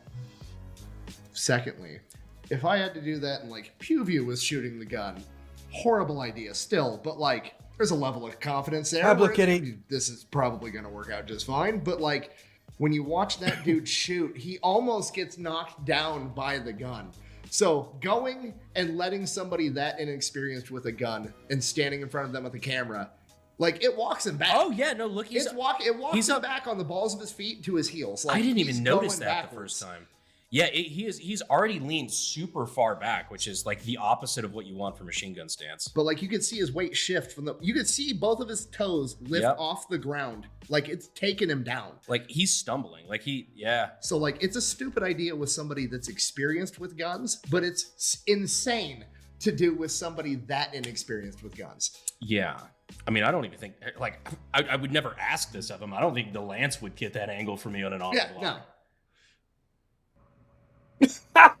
And now's probably as good a time. Yeah, it does not matter.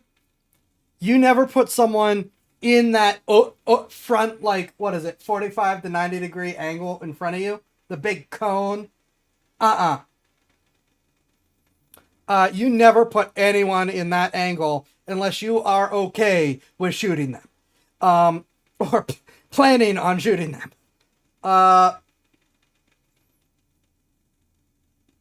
I think it was just morons. Also, hi, Blue Kitty. Yeah, things are going well. We are cringing at the moment, but things are going well. People are idiots, as we have established long ago.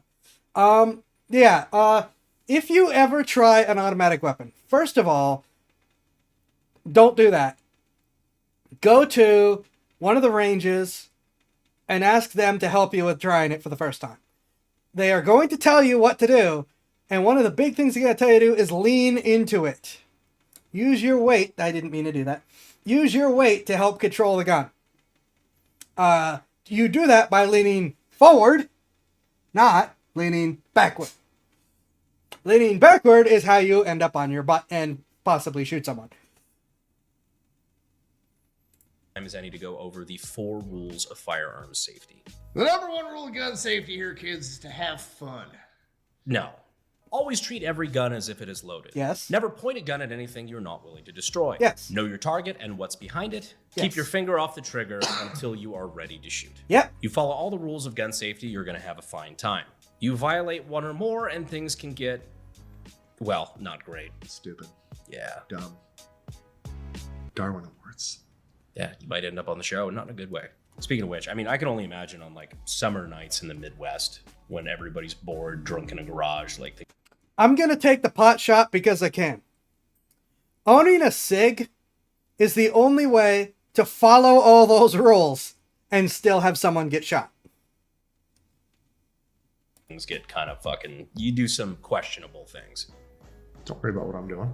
Well, at least your buddies aren't pointing it at you shooting above your face. What?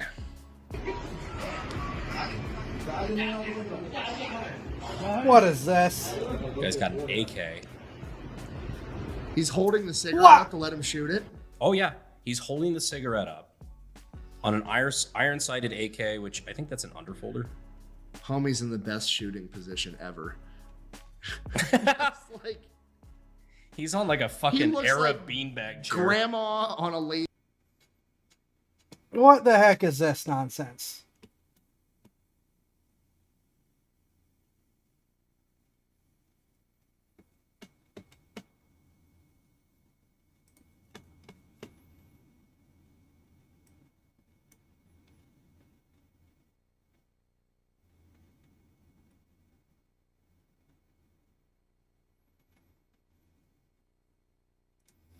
Yeah, better hope it's staged, and you will know I am tagged in reactions. I find it unlikely this is staged. That's not how these tend to go. Like, he's on like a fucking Arab beanbag chair. Grandma on a lazy boy. Does it work out?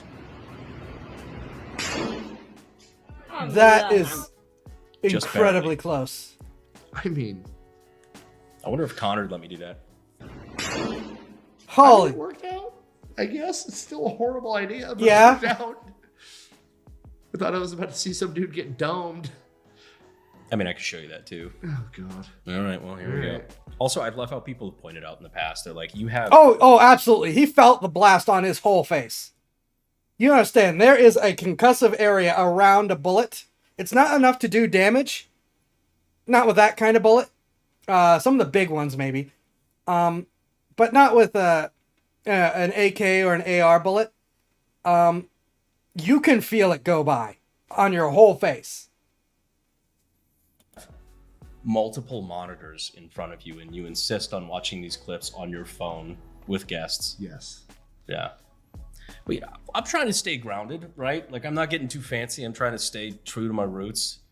You're not tricking me into thinking you're like, you know, putting up the front of like somebody that's still in touch with his roots. You're just too fucking lazy to put it on the computer. Now, this one, I promise, I try to treat this subject matter with a little bit of reverence, at least. This is the only version of this video I found, sound effects and all. Oh, no. Why are we treating it with reverence? What are you about to show me? I'm treating it with more reverence than whoever made this edit did. Oh, no. I'm with him. Oh, yeah. Oh, no. But all right, you ready? Nope, sorry. Keep bumping your hat. I gotta get a good angle. You've got a privacy screen. All right. Go ahead and play the video. You're probably wondering how I ended up in this situation.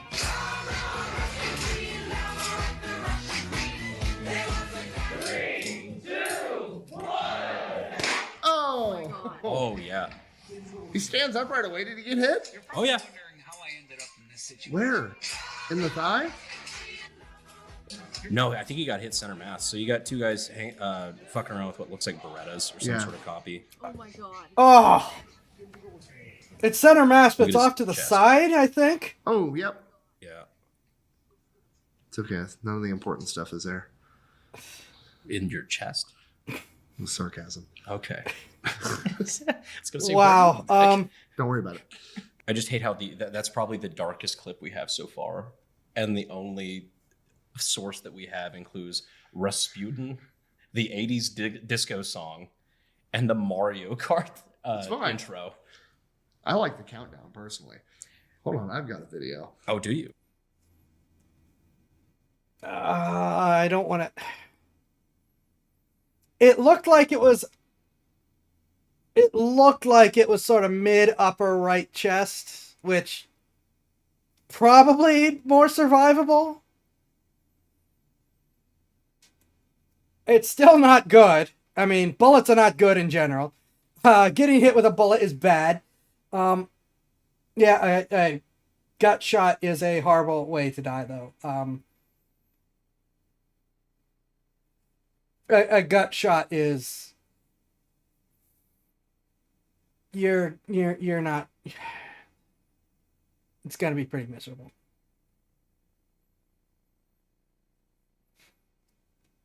Up to looked it up for you. He was just shot in the arm. I cannot begin to describe how lucky that is. Shot to the arm. You're probably fine. Well, you're not fine, but you're alive. And it does, and you are saying he lived, so yeah, he lived. But yeah. Baby squirrel use a sexy mother. That's not it. What?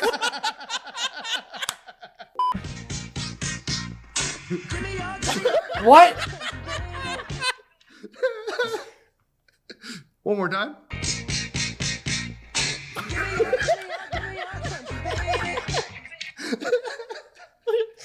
Have you never seen that? No. It's my favorite gun video of all time. It's 6 seconds long. I don't know how I haven't seen that. I love how Darwin Awards gets further and further from its original intended purpose, which is like have some teachable moments and like use. Obviously, there's idiots with guns and things. but, Today's like, lesson: don't be a chicken when Bruno Mars is playing. There you go. It's educational. Don't. All right, Nick. So this, I want to feel bad for the chicken. It's Stop revolver. making me laugh. Correct. Okay.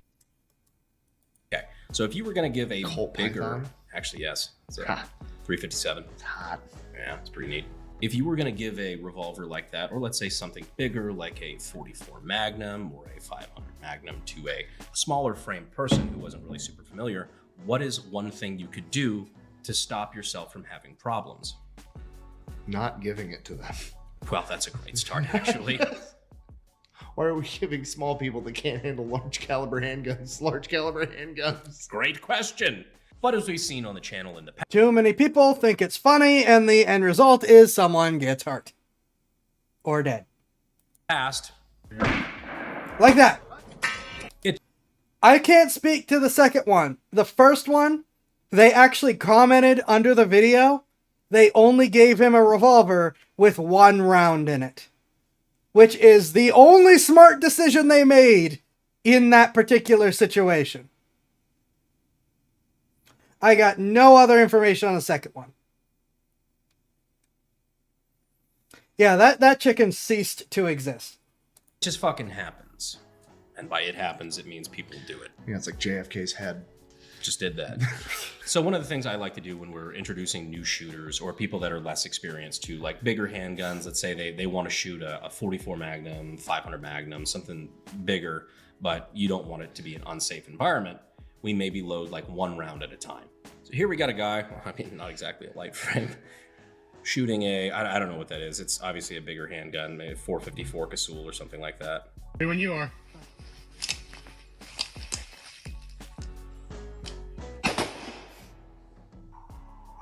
That is why you load 1 round.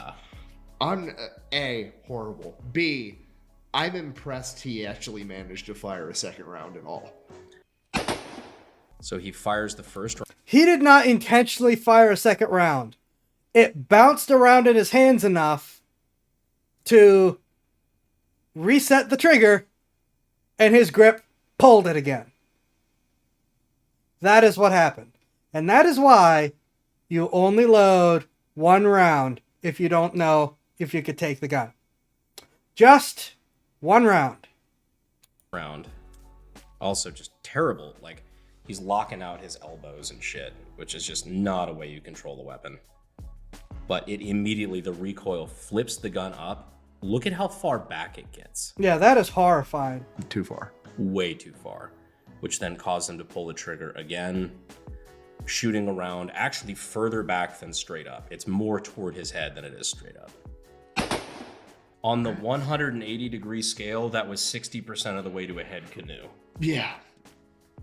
Which is 60% too much. Do we have more footage of after what his friend says? No. Like, I I'm a don't bad think so. friend?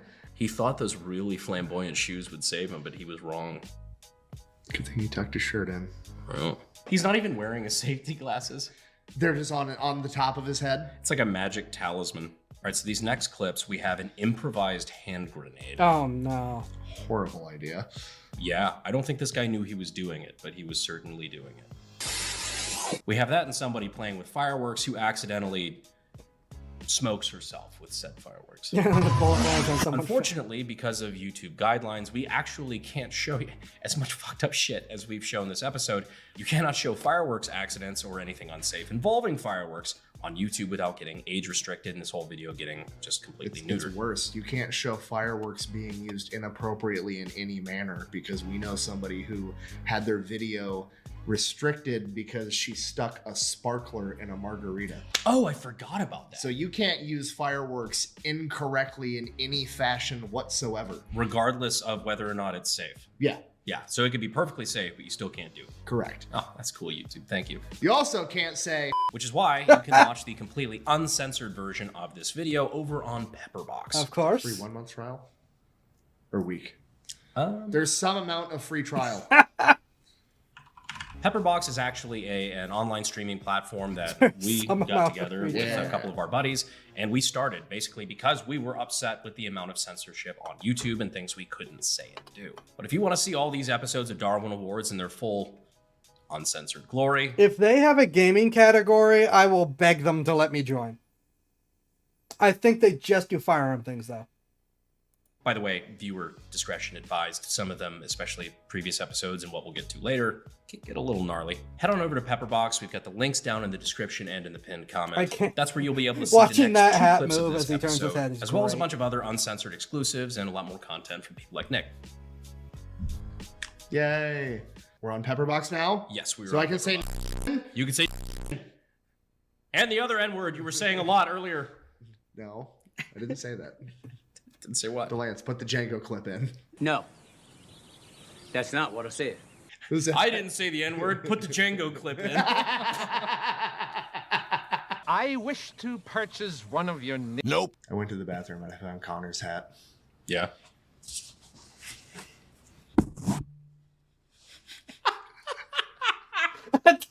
Are you ready to see the biggest dumbass of the entire episode? Oh, here we go. But I think this is... Yeah. All right. Does he live? He does. He does. All right. Fair. This is one that I actually meant to include in the last episode of Darwin Awards. I genuinely just forgot. The dumbass is me. Oh boy. Never mind. Yeah. So I already know what this is about. Yeah. I fucked No, we are up not then. recently. I'll be perfectly honest with you guys. A couple months ago, I recorded a video and I violated a pretty crucial rule of gun safety. And you guys actually, I didn't even believe it at first. But you guys did the appropriate thing and you called me out for it in my comment section and everything. And I went back and I reviewed the footage, and sure as shit, I did something pretty unsafe with a firearm. And you know what? This is just a teachable moment. We'll go ahead and look it over. Anyway, I'm talking about the 50 caliber Desert Eagle, the 50 AE. And I was demonstrating, it was like a decked out kit. It's got the, you know, the EOTech on top and the flashlight on the bottom. I racked the gun, and then to demonstrate the flashlight, for a split second, I put my hand out in front of the flashlight, in front of the muzzle of the gun. Yeah. Full-size rifle optic on that pistol. Pretty big sight picture. You didn't see your fucking hand in the way? So I saw a lot of comments that were saying, hey, you better have loaded that, you know, that better have been an editing fuck up, and you better have loaded it after. That would have been an easy fallback, but you know what? I'll take my lickings where it's due. I for a split second, pointed a loaded pistol at my hand. Fingers off the trigger, obviously, like, you know, I'm not finger on trigger, pointing a gun at myself or anything like that, but it did happen, and yeah, no excuses. I mean, even when I fuck up. For those unfamiliar with the power of 50 AE, if his finger was on the trigger and he fired the gun, he would have a stump. His hand would be gone. It's still a fuck up. This is why, you know, you can't just choose selectively when to follow the rules of gun safety. Luckily, it worked out because you were following all the other rules. Yeah, that's why I say, like, following multiple rules, following all the rules is important, because if you break one, not necessarily the end of the world. Like, it's not good, but right. Yeah, but if you have break multiple fail-safes. If you break multiple, you're really not going to have a good fucking time. Correct. The complacency can creep into your mind and your mindset, and you can do fuck ups like this. And so I think it's good that you guys called me out on it. When you see your friends do dumb things, roast them for it so they don't do it anymore. Good job, Internet. So we've been pretty lucky in the way that we've grown up in the best country on the planet, and not somewhere like Myanmar, where we had to deal with literally anywhere other than America. Well, also that, but where we didn't have to deal with landmines and things like that as a daily occurrence. Yeah, that's true. Some people in the world aren't as lucky. Currently with rebels who are desperately trying to fight an oppressive regime and dictatorship with 3D printed weapons. And sometimes they tempt fate a little bit with said landmines.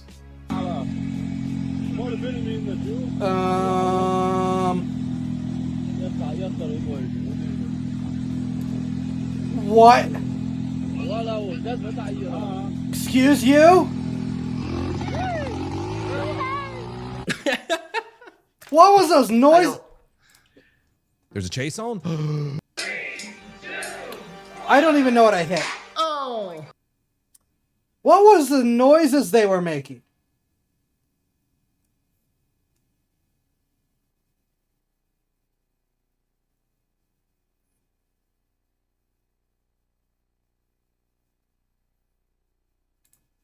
That is a daily occurrence. Yeah, that's true. Some people in the world aren't as lucky, and sometimes they tempt fate a little bit with said landmines.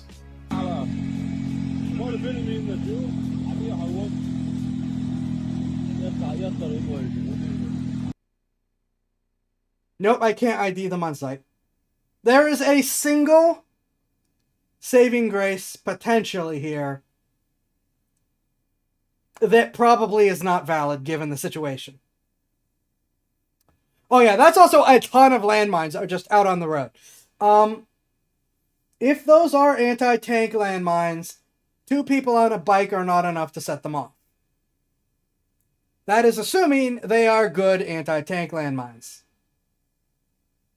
Those don't look like good landmines of any kind, regardless. Anti-tank, anti-personnel, anti-light vehicle, whatever.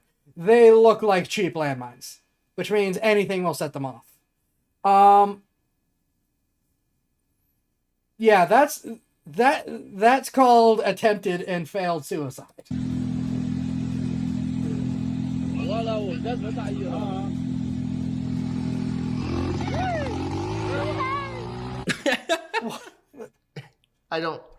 I can't get over the happy noises they're making after doing that. So what? I have no comment. I feel like you have a comment. It was so cool until he showed his buddy just nut to butt on the back of that motorcycle with him. It was so close to having like, look at the shit I had to go through. Back in my day to get to school, I had to ride my moped through. Don't forget the anime squeal. My favorite is just the noise his buddy makes.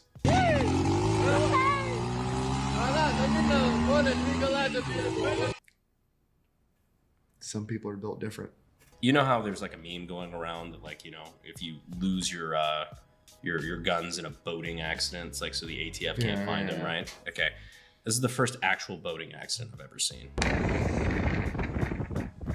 These guys are in the Gulf. Good gun safety so far. Yeah. It's going well. Getting worse. You know what? Not his fault. Not his fault. Not his fault. I'll give him that. Total mulligan. No Darwin Award, just unlucky. Darwin Award for his dog. No one would ever believe you. If you did not have that video. They are so goddamn lucky they got that on camera. Oh, not a Darwin Award. Not Homeboy's lucky. His friend was recording. I cannot begin to describe. Of course, up to look about TM62 mines. That is so much money that just vanished into the ocean. I would 100% be back at that. Well, I doubt they're good anti-tank though. I would 100% be back at that factory, pointing at that video like, you tell me exactly why my $2,000 suppressor flew into the ocean when I pulled the trigger. So we have a lovely Why we can't have... Oh, no. couple engaging in couples activities. Okay. Bro, there's no way. In pure Kurt Cobain fashion. Couples activity means sticking a gun in the other's mouth. Here's the motherfuck. Yeah, loaded here. Bro, you just chipped my fucking tooth. Whoa! Oh my god. Did the slide go forward and smack her too? Yes! Yep. Brilliant. I hate it. Just slide just. I hate it for so many reasons. Chipped my fucking tooth. Dude, it's like if the kid from Stranger Things grew up to be a. Oh my god. She willingly let him stick the gun in her mouth, though. That is a best case scenario, earned it type situation. I just went to the dentist this week. Oh, I could feel that in my tooth. Opens her mouth too, like it was a normal, coherent thought. You know, it'd be cute if we stuck the gun in my mouth. Like they've either done this before or they talked about it. And cumulatively, between both of their brain powers, they were both like, "This is a good idea. This will be cute." Both. That is the worst kind of sharing a brain cell. Sharing only a single brain cell. Then their last brain cells touch together, and it's like, this is what we should do. And then again, it goes back to why would you upload it? Surely no multiple million view video will be shit talking us into the end of time. On a lighter note, would you like to see a really good Johnny Knoxville impression from a British kid? Okay. Hi, I'm Johnny Knoxville and welcome to Jackass. This is target practice. That's not even a good bow. Look at that thing. I didn't even notice that. Look at that. That's a bow for idiots.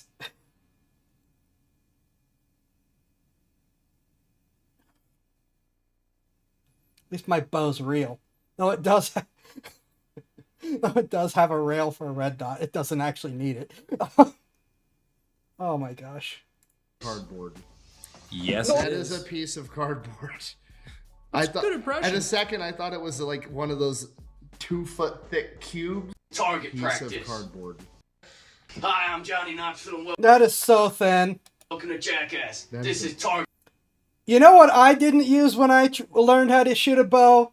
One of those. I just used a normal bow. My toy bow when I was 6 that shot Nerf darts didn't have that. It was an actual bow.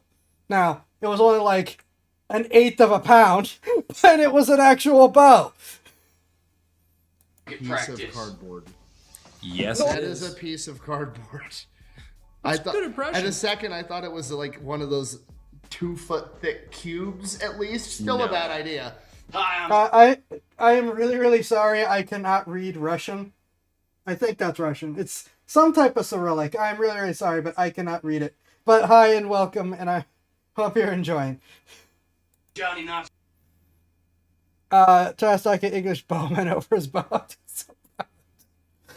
I have the only thing close to that I've ever used, and it wasn't even one I owned, but I wanted one, I will admit, was the Nerf bow where it's like a giant missile on a bow. Hello. 2-foot thick cubes at least. Still a bad idea. Hi, I'm Johnny Knoxville and welcome to Jackass. This is target practice. No! Holy shit! He is so lucky he extended his arms. Oh my gosh. Look at how far that's through.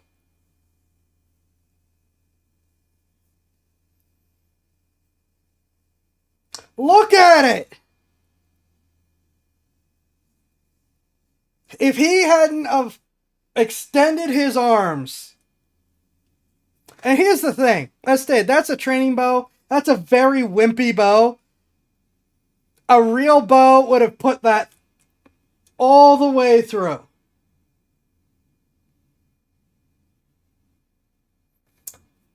Oh my gosh. Yeah. Hi, I'm Johnny Knoxville and welcome to Jackass. This is target practice. No! Holy shit! He saw how far he was pulling that back. He's like, no. Holy shit! British Darwin Award was not on my bingo card. I'll be honest. Would it come out the other side of your rib? Yeah. That much anything into any part of a human deadly or really, really hurts. Hospital for sure. Oh my gosh. Honest with you. No! Holy shit! So before we get to our final Darwin Award candidate, we've got another wannabe gangster with one of the funnier clips so far, I think. Pussy ass nigga strapped up in this bitch. You stop fucking playing with us. Already horrible. Very, very white for such flamboyant use of the N-word. Yeah. Soft A or whatever. That's bold. Yep. Pussy ass nigga strapped up in this bitch. You stop fucking Nice playing henna with us. tattoo. Read my fucking chest, nigga. Oh my god, he's got hollow points and everything. What does his chest even say? I don't know, but it looks like Sharpie. It doesn't look like a tattoo. Oh yeah, it's probably Read not my even chest. henna. Get a better tattoo. Read my fucking chest. They want to team you in the fucking city, bitch. Stop playing with us, Bob. His voice was vibrating so much. How did he miss the camera? What the fuck was that? From the Wait. Damn, bro. I done fireworks, my nigga. What the fuck was that? I'm doing fireworks. Fireworks. No, you didn't. The person called him out for it too. I just lit off a fucking firework. No, you didn't. Again, why would you upload it? I don't understand. I don't know. It's always That, I think, is TikTok, meaning it was probably live. So even if he went and deleted it, like, 80 people already saved a copy. One of my favorite segments is like people like trying to like flex, like wannabe gangsters flexing with guns and just absolutely looking like fucking retards. Do whatever you gotta do, I guess. Or don't. And if you do, don't upload it to the internet. Read my fucking chat. Oh yeah, see the little heart down there in the corner? This is on TikTok. This is live. He probably didn't upload it. It was live and someone else saved it before he could remove the evidence. Yeah, there goes the deposit. Better hope you didn't hit someone in the next apartment over. Now, he's right. That's probably Sharpie, not even henna. Also, he's trying to be hard with single stack magazines. Oh no, there's more? Alright, here's the warning. This is the one I've seen before. First of all, this is illegal in Russia. That's important because this is happening in Russia. And it's not graphic, but you will see a real Darwin Award here. So for anyone who doesn't want to see it, now's when you're going to want to get out.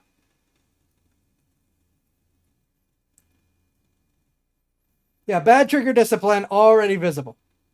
There is... You're like Billy Mays of idiots. But wait!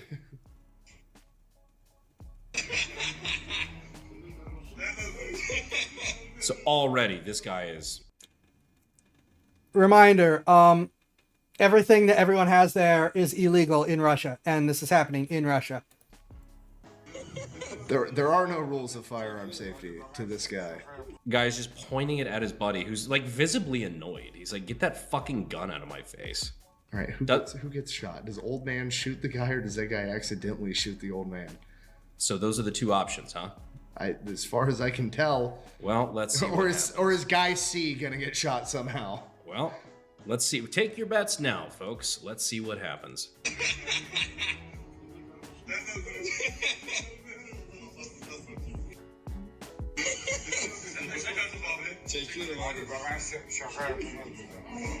One guy's at least... There we go.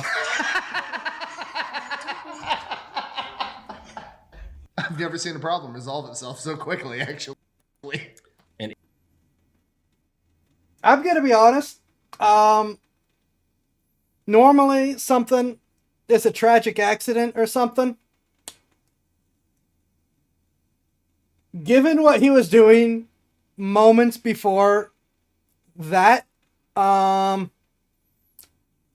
there's nothing sad about this one. Because if it wasn't him, it was going to be someone else. Plus, they look like they're about to rob someplace. Yeah, it's... From the angle, I think it goes through the jaw into the head. So, because it's going up and back. So, I'm pretty sure that is, yeah. Idiot removes himself from the gene pool. The fittest continue to survive. That man is no longer a harm to, well, himself or others. And, yeah. He's not a harm to himself because he maxed it out already. What do you mean? Normally, the last clip like that is usually a little bit more solemn or, oh, that's so sad. Yeah. This motherfucker was just pointing a handgun at people. Yeah. I don't have a lot of sympathy for somebody that right before something tragic happens is shoving a handgun in somebody else's fucking neck. Correct. I don't care. I'm sorry if that makes me callous. I don't give a shit. Yeah. This is why we learn rules of gun safety so that you don't, yeah. You don't act. As far as I'm concerned in that situation, that is stopping someone who could cause a tragedy to one or more other people. Jail is or some other type of restraint is preferable, but I'm not gonna feel bad. Not in that case. Accidentally hurt other people, and that you don't end up, well, giving yourself a very public Darwin Award. Have you done a Kurt Cobain video yet?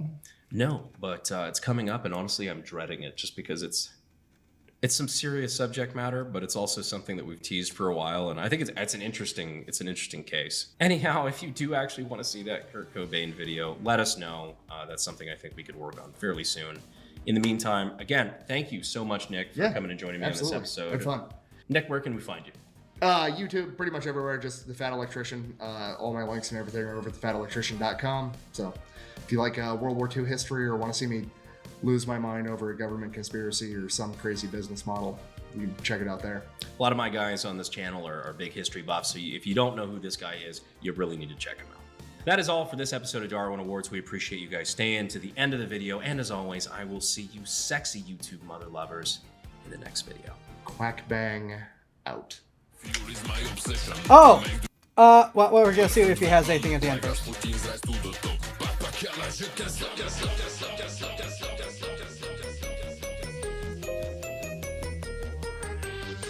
When you put the two of those things together, you might end up with what we here on the channel. God damn it. Nice. When you put the two of those things together, you might end up with When you put the two of those things together, you might end up with what we on the channel call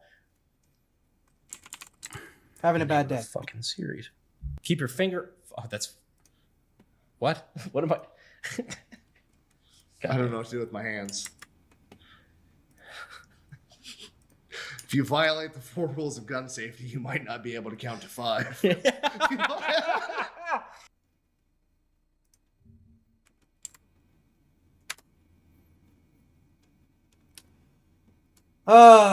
So that was a thing.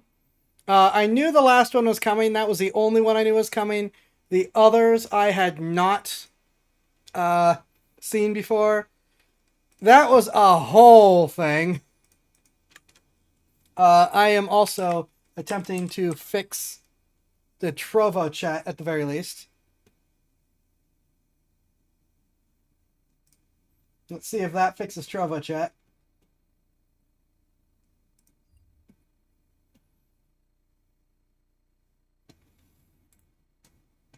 Yeah, that... Holy smokes.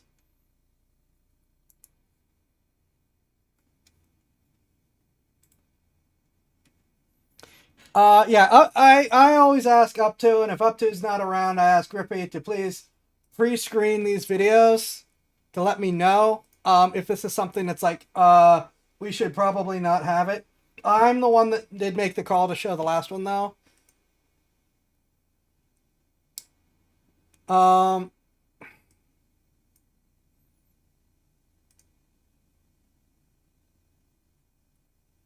Let's see.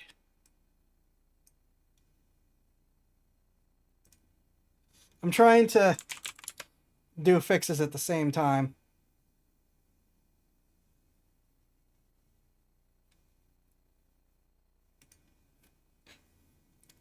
Call Up To was willing to make fun. I'm sure you wanted to see it though.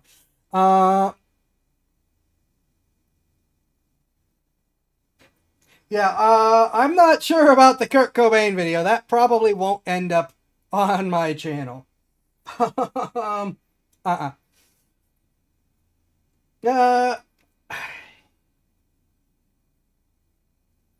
don't have a lot of a wrap up for that. But yeah, this is important. This is why firearm safety is so incredibly important. As demonstrated. And like I said, yeah, someone's going to get hurt. So in that last one, I just can't bring myself to feel bad.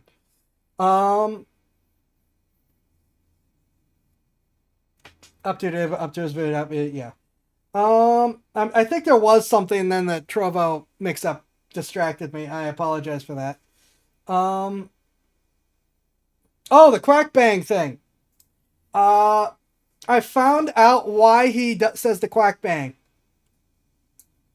It is a reference to a soldier or SWAT team member or something who, as a distraction, when breaching a room, would throw in a rubber duck before throwing in a flashbang. So because that's just something so unexpected in the situation that it confuses everyone in the room, as well as gets them all staring at, where the flashbang's about to land. So that's what the Quack Bang is about. I never knew that before. That's different and interesting.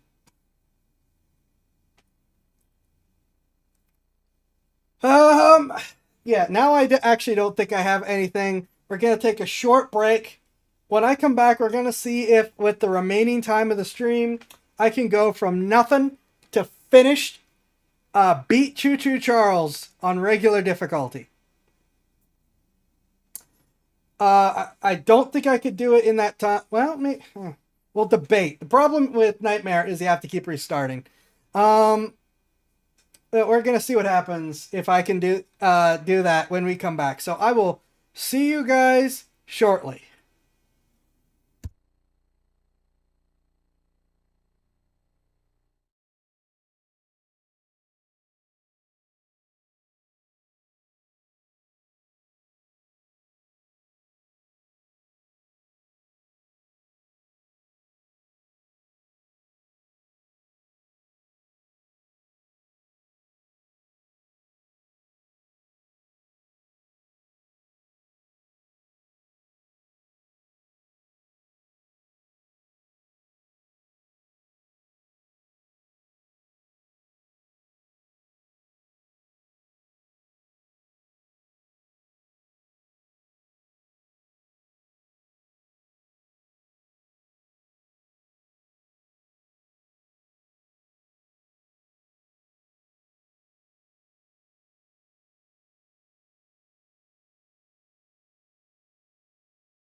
I return and was unable to get Trovo working. It appears to be a Trovo API issue.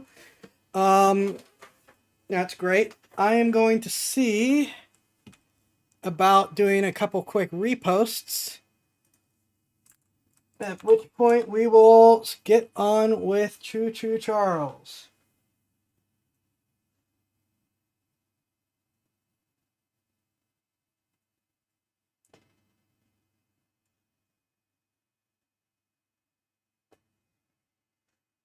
Thank you.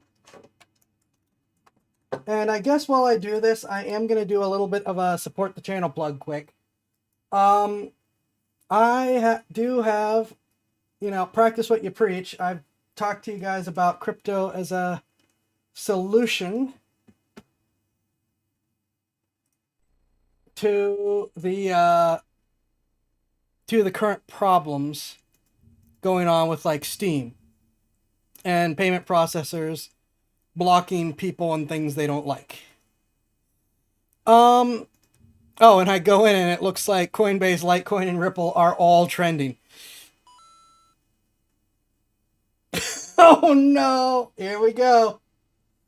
Up2 has started the rush for the Goblin Maid model. Thank you. Thank you very much. I really appreciate it. It does mean a lot, even if it means that. Thank you, Up2. I appreciate it. Bar, if you would please.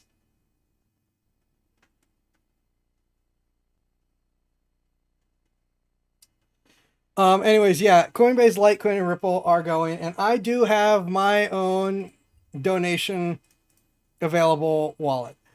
I have hooked it up to Zyfax.wallet, which is a crypto domain where it should automatically add. I'm giving it a sec before I go find out what's wrong. Let me finish the ad read. No, not read. This is off the top of my head, but because cryptocurrencies, crypto wallets have those long strings of numbers or a QR code for donation, a crypto domain is sort of the easy readable alternative, like Zyfax.wallet. So you can put that into most wallets as a send address, and it should still convert and read. So that is my out banging the tin cup, and the end of it is where to get those is at a place like Unstoppable Domains, and I have a referral link to Unstoppable Domains on my solo, where you can get a little credit for getting your own domain and help support me if you do. As a heads up, you do need a crypto wallet capable of storing them. I highly recommend you look around and do your own research. But if you want a place to start, Trust Wallet is generally seen as one of the better daily driver wallets. It's for a phone, so don't put too much money on it, but just as a daily driver on your phone, there's that. But like I said, I highly recommend you do your research first. Yeah, it looks like Coinbase is trending, which we did just get the Genius Act for some much needed regulation, yay. Litecoin is trending, which Zyfax.wallet is compatible with.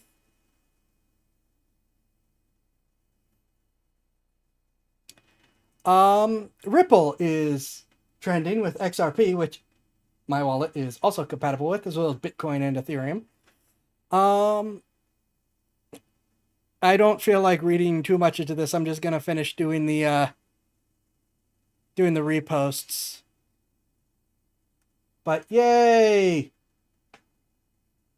Okay. Holy crap! DLive is working again! Yay! Speaking of the stuffs, gift for you because I don't know how to convert lemons into monies. I think someone mistakenly tried to donate to the SummerSlam and gave lemons instead. Oh!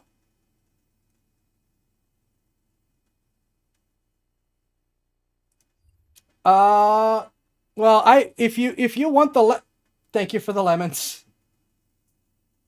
Holy crap, thank you for the diamond. I mean, I was going to try to tell you that I could tell you how to do that. How to convert the lemons to money, but thank you very much for the diamond. I really appreciate it. Give me a sec. Well, I'm going to update that, and since it looks like the Goblin Maid model doesn't feel like updating, I will do that too before we get started with Choo Choo Charles. A diamond on its own, admittedly, is not enough to withdraw. You need like 4,000, 5,000 lemons in order to withdraw. Minimum.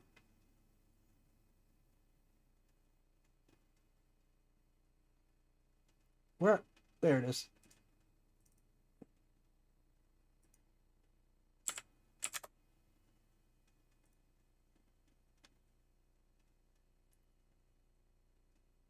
Though you don't need to be partner or affiliate or anything. You can just withdraw if you have them, which is a nice change of pace. Yeah, I don't know why Botrix didn't update.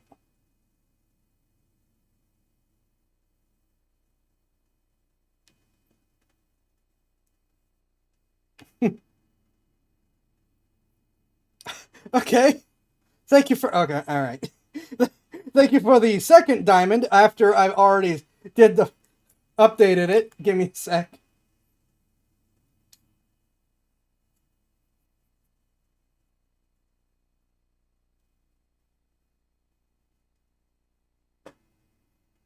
Yeah, every time they supposedly fix it, I check and it's not fixed.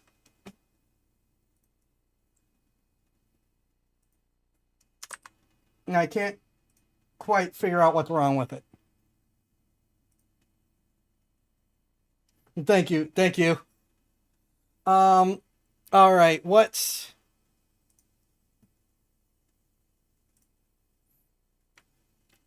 I think I have to reset the whole... Give me a sec. Why on earth did this not work?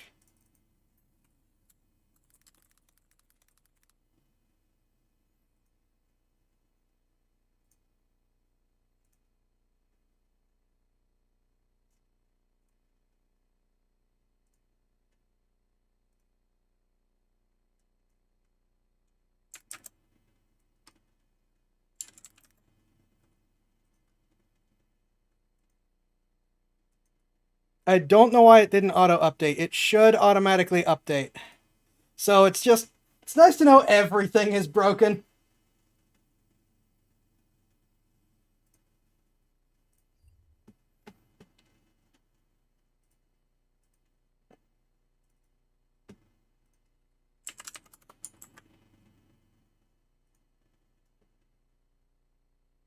Hold it now. Why does it say 300?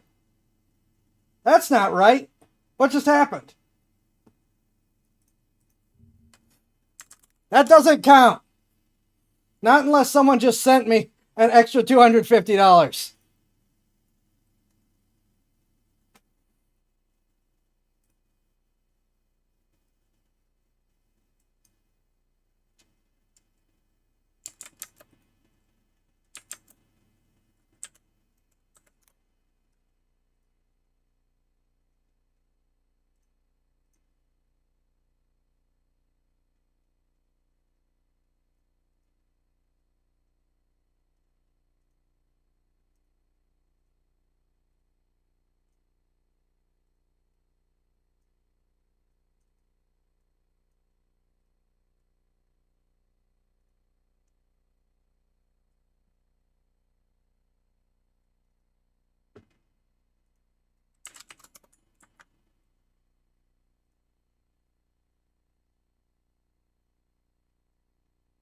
Oh, now it's updating, I think.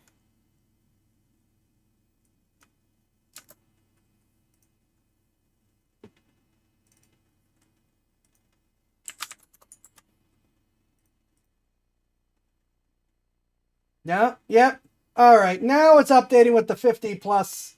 I don't know where the rest came from.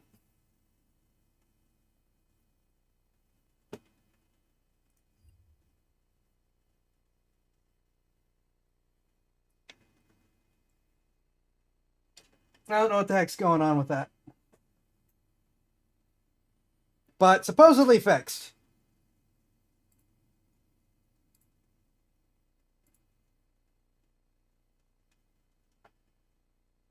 But thank you, both of you, everyone. Thank you very much. I do really appreciate the support.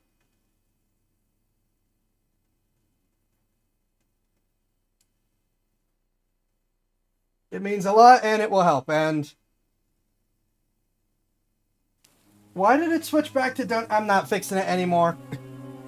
I'll fix it for the next stream.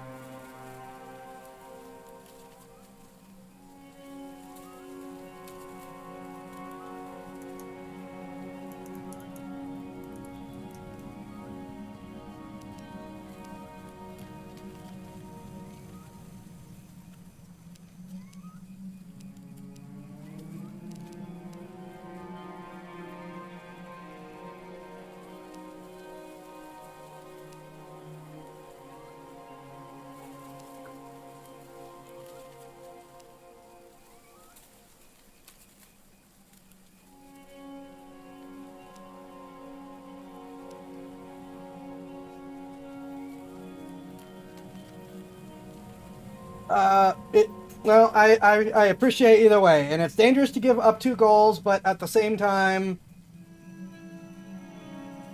eh.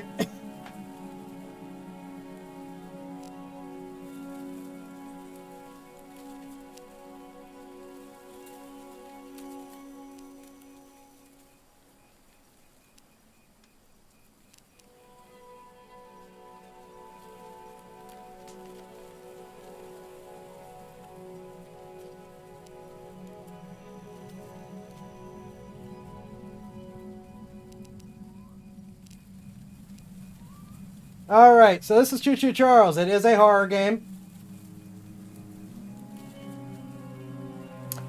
This is our train.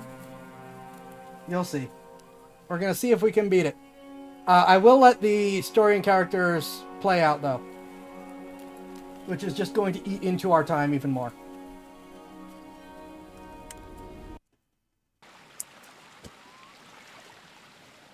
I know it's been a while since we last spoke, but something has happened at the mines I've been supervising. No, trust me, you'll want to make time for this. You're looking This for is made by something one big person. to keep your museum in business. Well, there's something big on that island, real big. So many friends, and even my own son are still out there. If anyone can bring this thing down, it's you. It'll be the biggest attraction your city's ever seen, and you can help an old friend. Yes, meet me on the docks at sunset. Arachnophobia warning. A little monster hunt.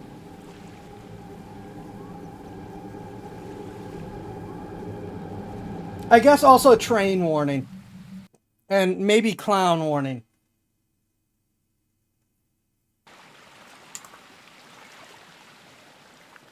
Yes, sir. They call him Charles. Half trained, half dig a spider from hell. We've been planning his demise for some time now, and have nearly everything in order.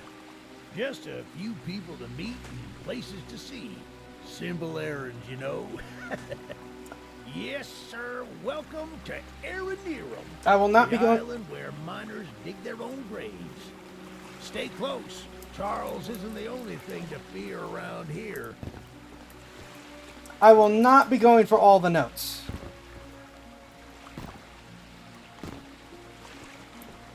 There's a train shed at the top of the hill. One of the train operators was killed early on by the beast, so his old engine should be in there. If we can get to it, it could be an indispensable tool on our journey. Stay close. We don't want to be exposed for too long. Yeah, the objective is to win, not to get everything. I've already 100% of the game short of beating it on Nightmare mode anyways. Though, that was on my first playthrough. Which, by the way,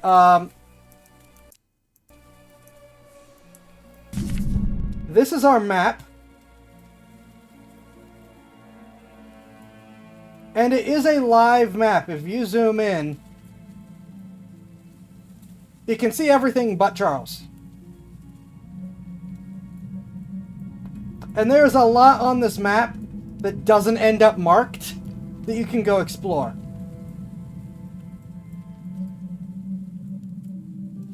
Like, there is no marker for this.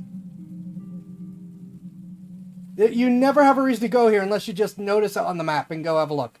So, on my one playthrough I've done of this, I went and explored everything.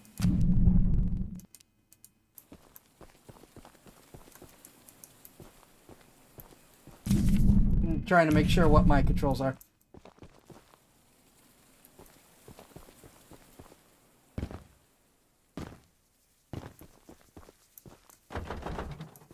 Ah, shucks, it's locked.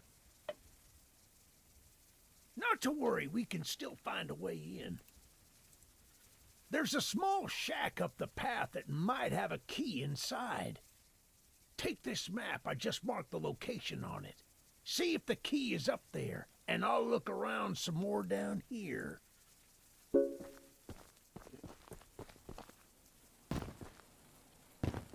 We're in this magical journey. Guns, lots of guns.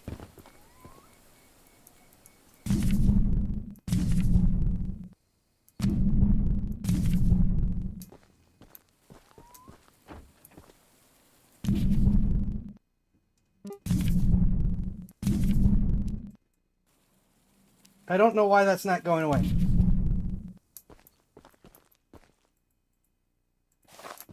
Maybe it's because I used the map already? I don't have an X. Oh, there's the inventory. Right. Please?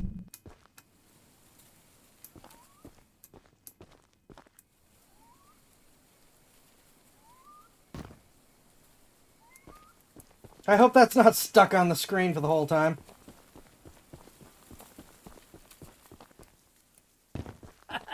Good on you! Looks like you found it.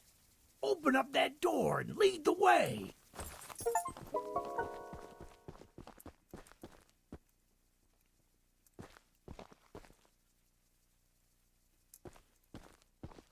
Hey, that's what I'm talking about. She's an oldie but a goodie. I'm going to inspect the train's exterior. Why don't you take a peek inside? See what we got to work with. Please go away!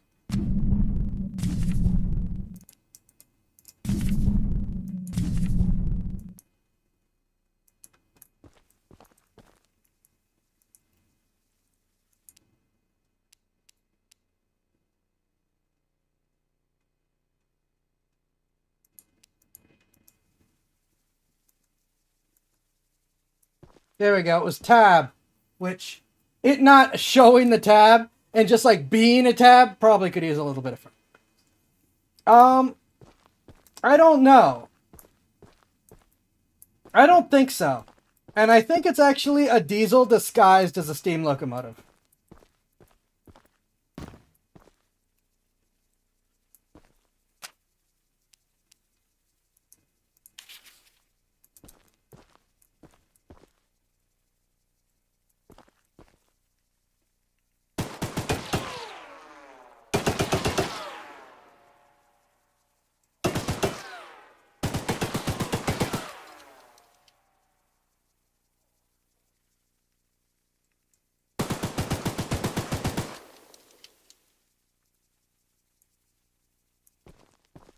Well, the exterior is a little rough, but everything looks to be intact. That gun you were looking at wasn't on here when I was evacuated from the island, but it sure looks fun to use. We can light up Charles with it and take him down before he even sees us coming. It's really not good for that. Are you ready to take this thing for a spin?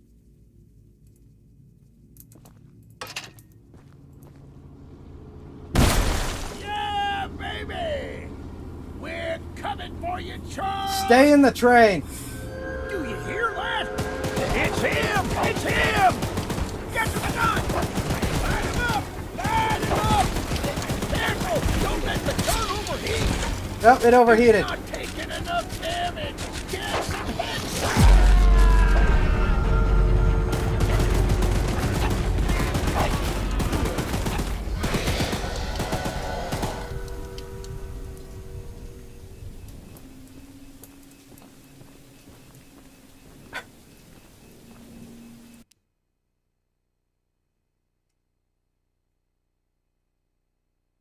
No, we really aren't. No, we're not. Thank you for more diamonds, Blue Kitty.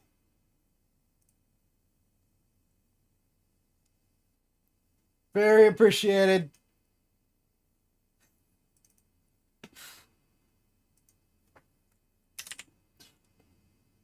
Yeah, that's scripted, and we're not going to go back for him, even though that's technically the story beat for it. We...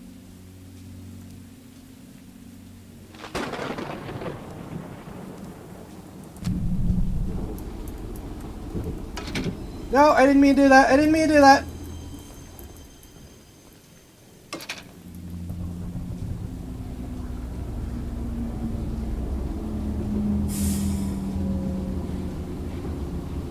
I like that you can actually stand on these railings. In a lot of games, they're just not going to let you do that.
We really need more scraps.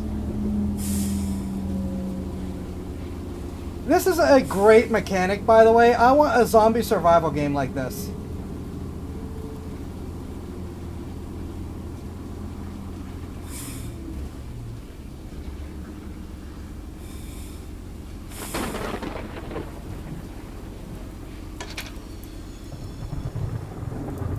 Eugene told us we'd have a newcomer soon.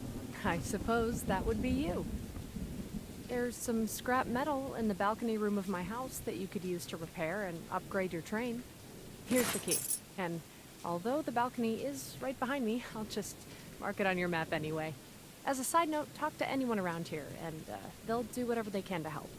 Anyone not wearing a mask, that is. Check out the balcony, and take whatever you can use. Good luck with everything. Yeah, the train.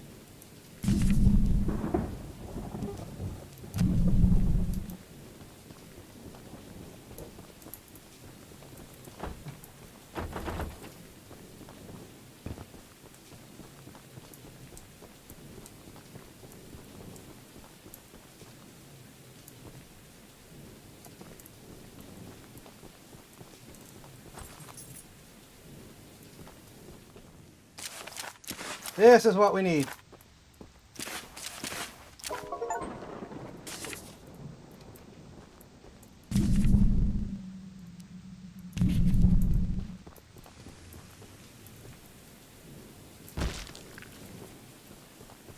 Let's have a quick look around to see if there's anything else.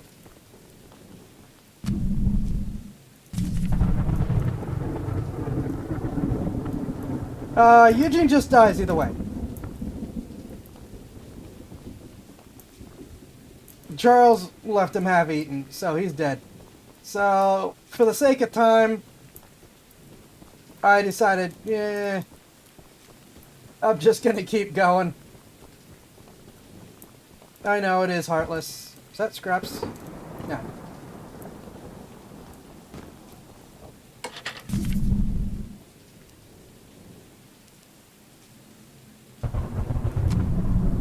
Actually, is there something here?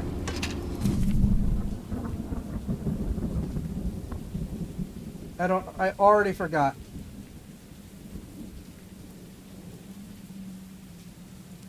I think there's stuff over there.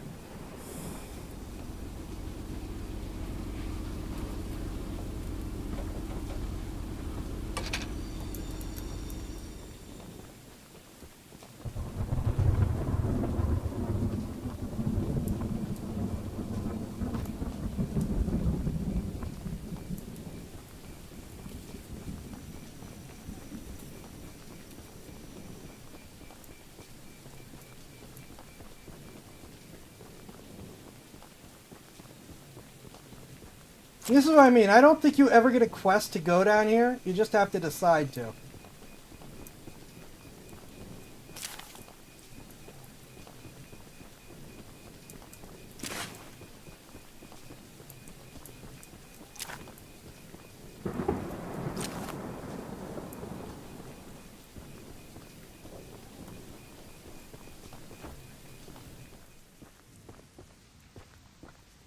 Right, I shouldn't have done this first.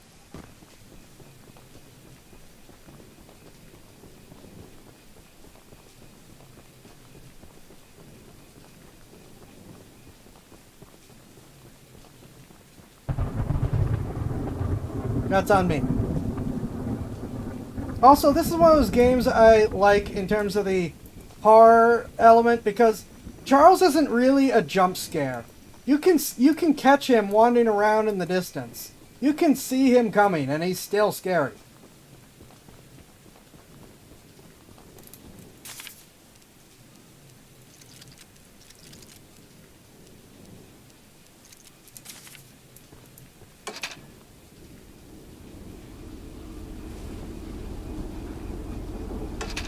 You know, you get warnings that he's coming. It's just, he's dangerous enough that it doesn't matter.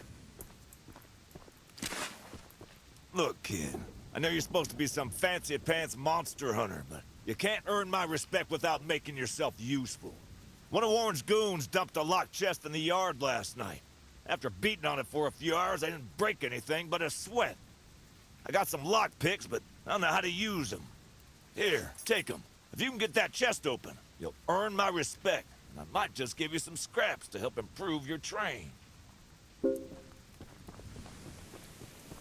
Yeah, don't get me wrong, jump scares can be a thing, but these days so much quote-unquote scary games are just, you're not really scared of whatever the thing is, you're just sick of being jump scared.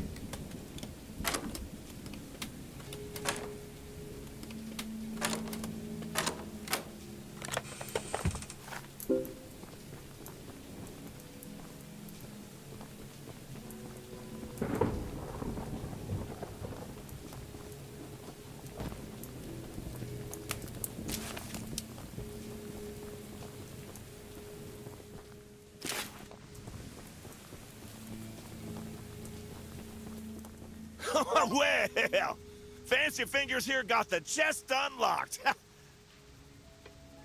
That's an odd-looking piece of junk you found inside there. Bit of a letdown, to be frank. But you earned my respect, so here's some scraps, like I promised. Gotta pick one that works.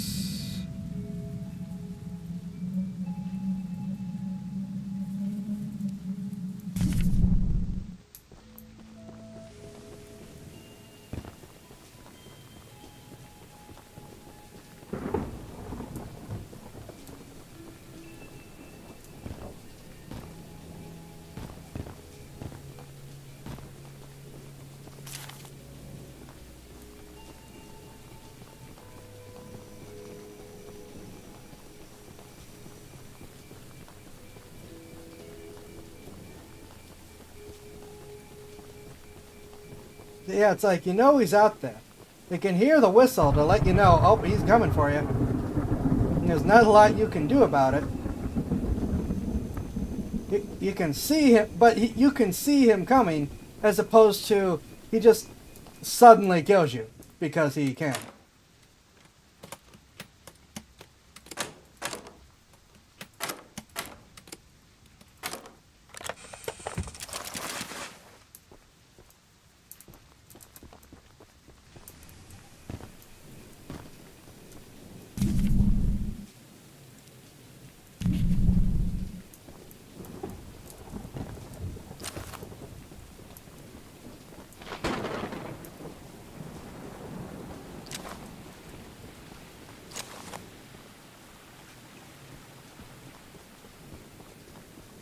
For those not paying attention, while Charles prefers to stay near or on rails, he does come off them quite readily. We are not safe. Yeah. He's got spider legs. Mechanically, he's just always circling wherever you are and slowly getting closer. Then eventually he will trigger and see you, at which point he starts an attack.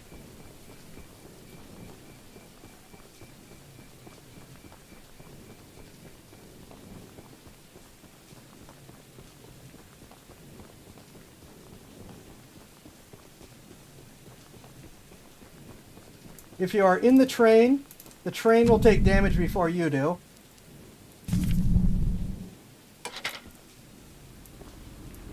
And then your health will go down. If you're not in the train, he just eats your health. The monster hunter has arrived, I see. This is no ordinary hunt, mind you. We believe there may be a way to get Charles to commit to a mortal battle, however. Dispersed around the island are 3 eggs, locked in the island's 3 primary mines. Our theory is that putting these eggs in the temple at the center of the island will provoke Charles into a fight to the death. Unfortunately, the mining company owner, Warren Charles III, has placed armed guards inside each mine to protect the eggs. There's an egg in the mine just down the rail. Here's the key to the mine. I've marked the entrance on your map.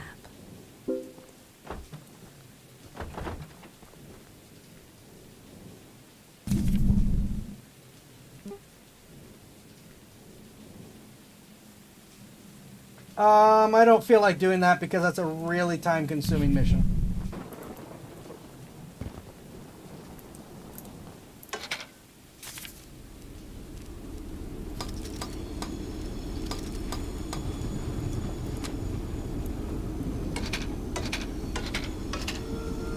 Never mind, off we go.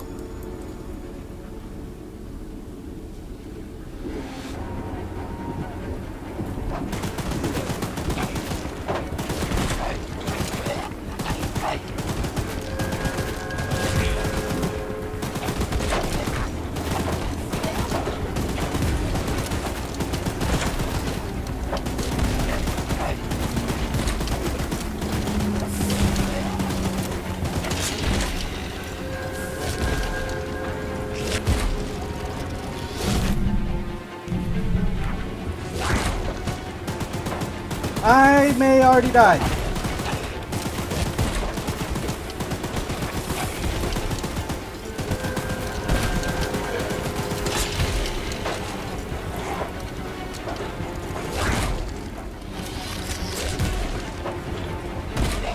Yep, I'm dead.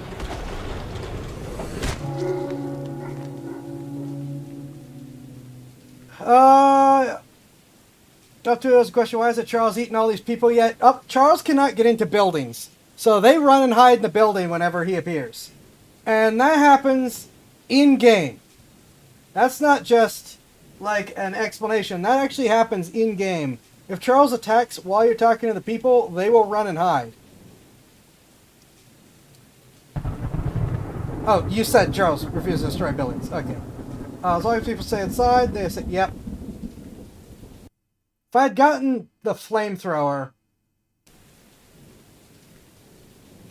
I would have been able to probably survive that. Where am I?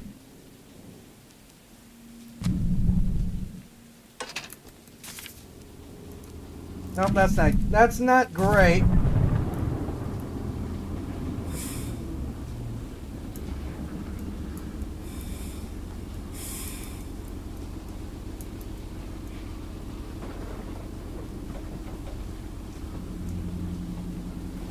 The flamethrower does the least amount of damage, but it is the best for slowing him down. Actually, wait, the flamethrower might still do more damage than this. I'm not worried about the mine right now. I need the flamethrower. You know, some scraps are also nice.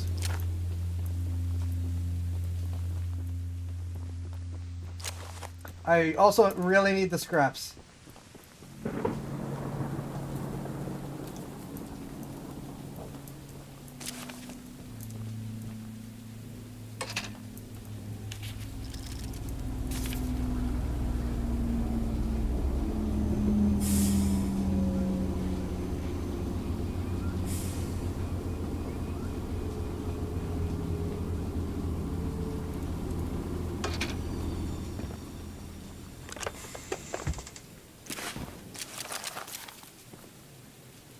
I forget. Are scraps finite or do they spawn in more?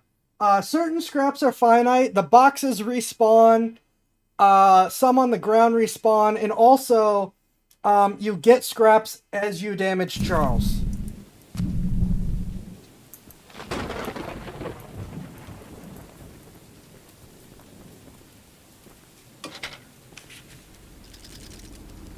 Also, I really like that, you know, you can do stuff on the engine while it's moving. You know, the fact that you can be on your way to the next place while doing things is nice. I made a little flamethrower as an addition to my spider train home defense plan, but as you can see, that has slightly backfired. Nearly cooked myself alive in that shed as I was testing it. Shoot dang.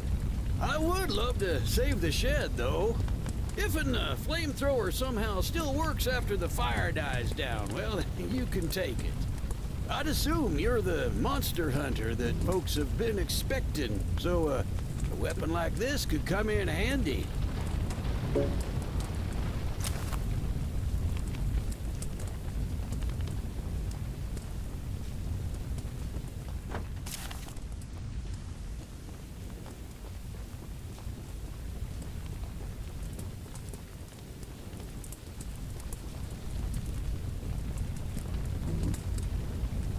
Yeah, the scraps not being a finite resource was one of the best decisions made by the dev.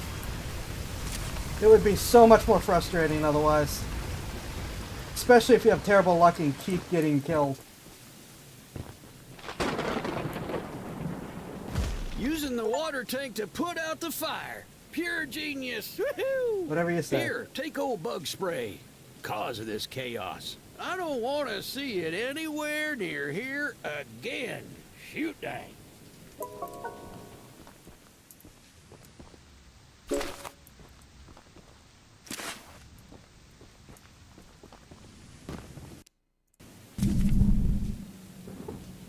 Now we're gonna do the mine mission.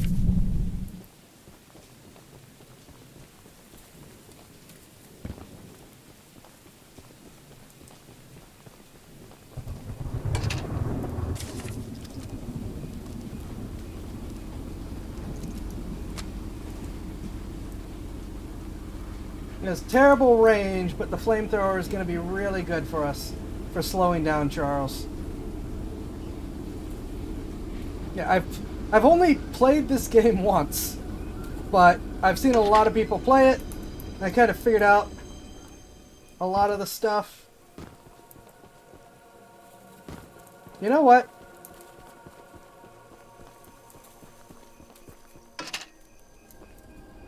And like it's a very cheesy art style and everything, you know, with the people not moving their mouths or anything like that. Charles is a clown train spider thing. But I do respect it in terms of being a more of a horror game than a lot of other horror games that, like I said, their only concern is, how can we jump scare someone?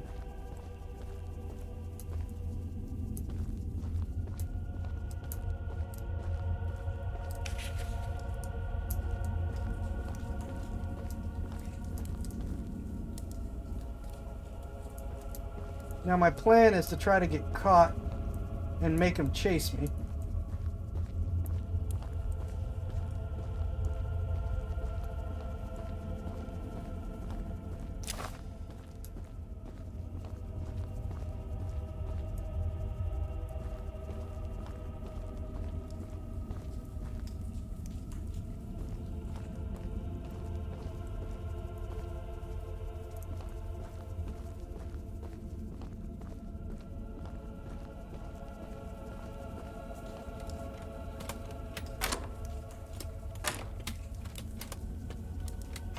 Darn it.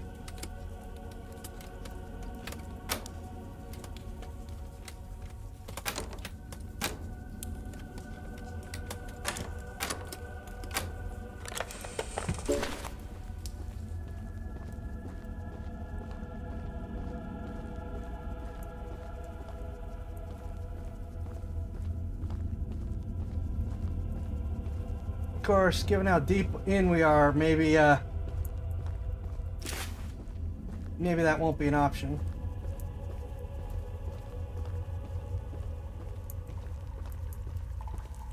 Because I already forgot the layout.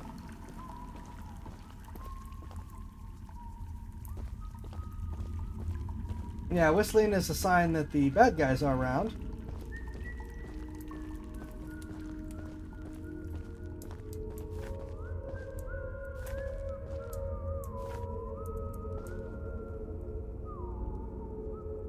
I don't know if it's worth getting caught and having him chase me at this point. Well, nope, we're gonna do it anyways.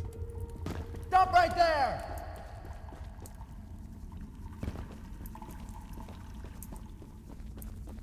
I do want the mechanic where you can steal their shotguns. Even if it's like it only has 2 shots, I still want that mechanic.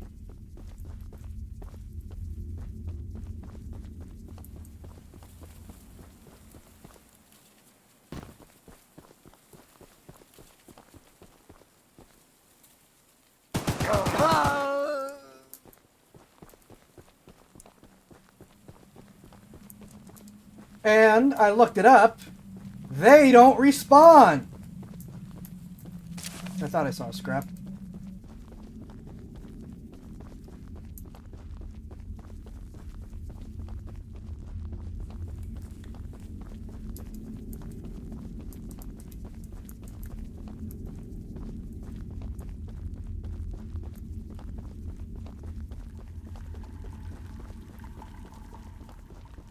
I think he's the only one down here in this one. It's a very cheesy strategy, but, you know, it works.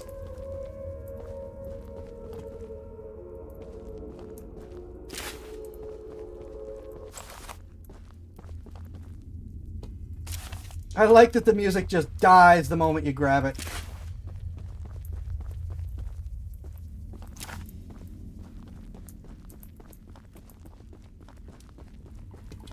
Passive health recovery. Unless you're the train, in which case, scraps.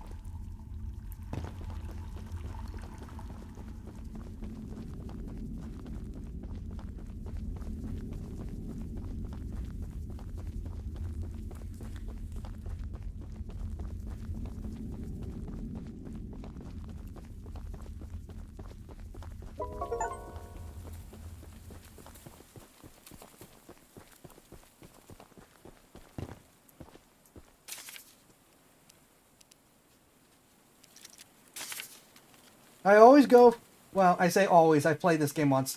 My personal thoughts is speed, followed by armor, and then finally damage.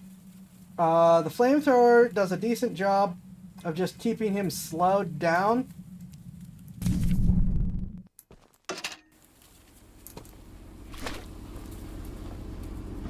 So you want to be fast to get away from him and get from point A to point B quickly. And you want armor to reduce your incoming damage. Worry about the damage you're doing then at the end. We've got a whole 50 minutes to try to see if we can finish this.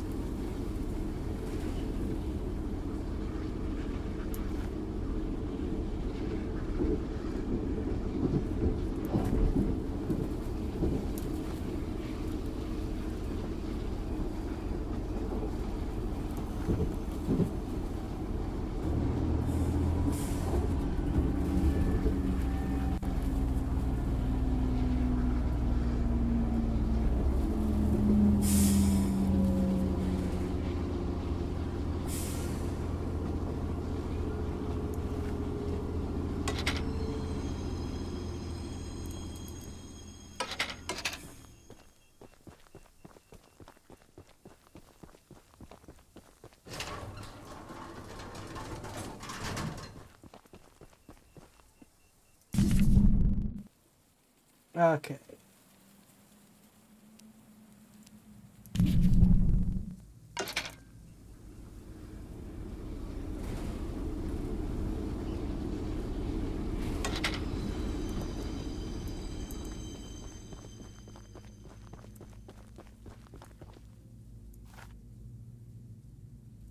Okay, that is not Charles.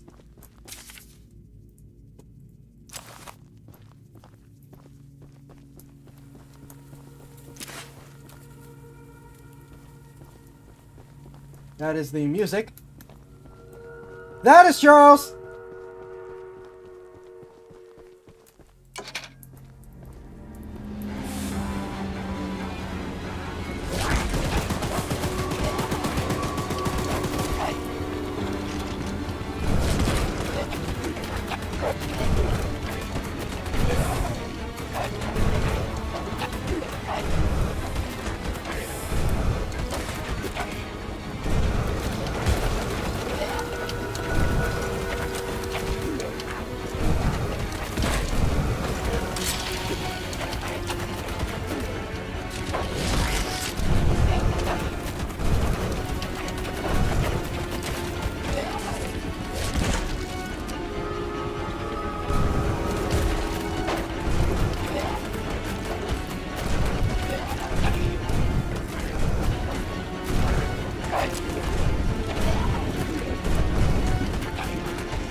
Where am I?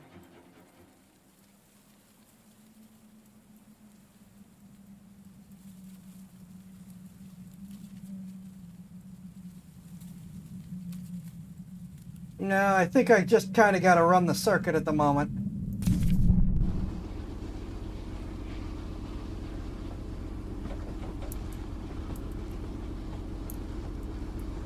I will, however, look for boxes of scraps while I'm going.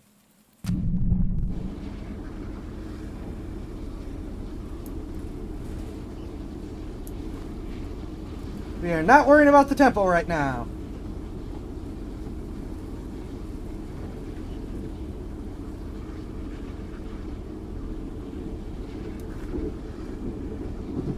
That on its own may have cost us finishing tonight, at least within the regular stream time.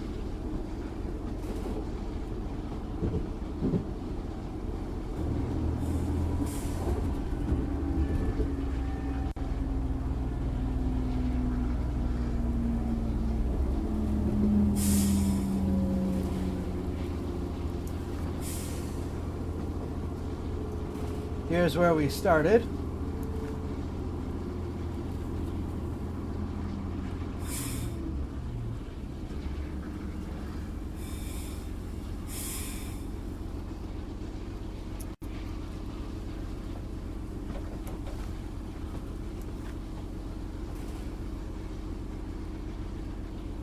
I'm probably going to skip the rocket launcher, but Bob is useful enough that we're going to get it.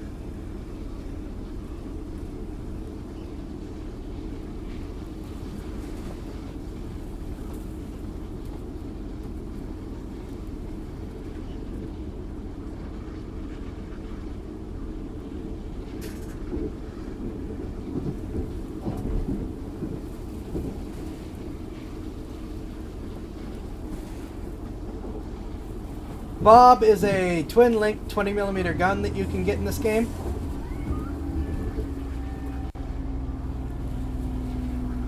Also, I feel like Charles is being more aggressive than he was the first time I played. I just realized this does let us get this circuit without having to go all the way around.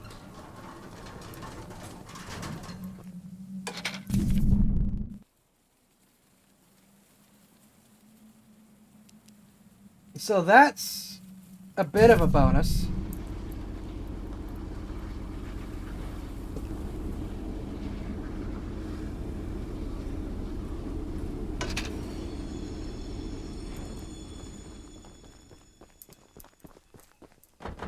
You must be the archivist that Eugene told us about. We're happy you came to help us out of this predicament with Charles and that madman Warren. You know, that old train of yours will need some major upgrades if you want to take down Charles. There are some metal scraps in my barn that you could use to improve it. Here's the key to the barn. It's just up the path, but I'll mark it on your map anyway.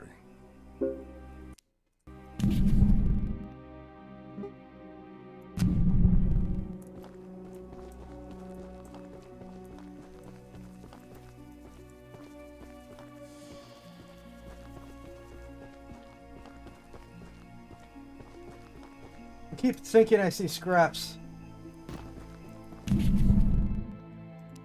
That's why I keep going in the wrong direction.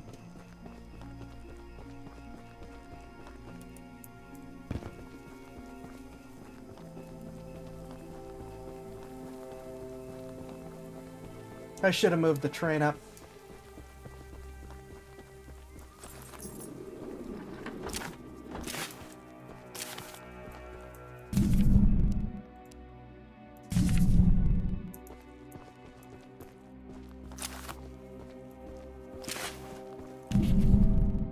Wrong button.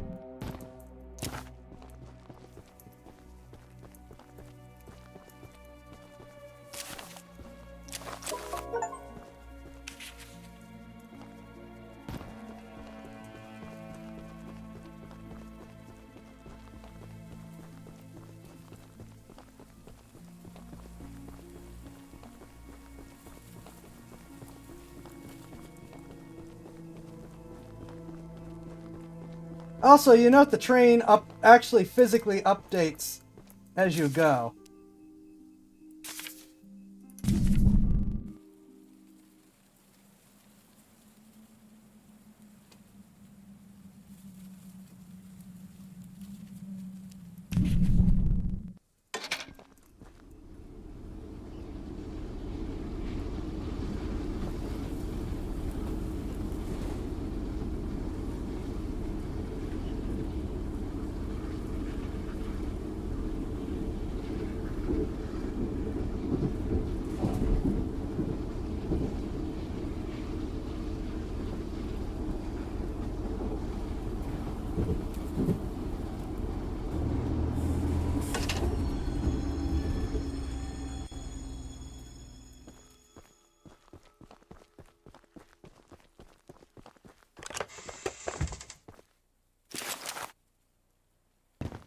In the one game, well, no, there's a couple. And a personal firearm would help, actually. Not against Charles, though it may help slow him down slightly as you try to get to the train. But against the cultist, a personal firearm would be amazing.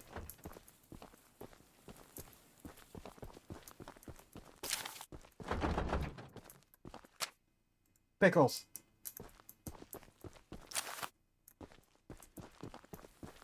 I need my pickles! I ate the last jar of pickles I had in my house, and there's only one jar of pickles left on the island.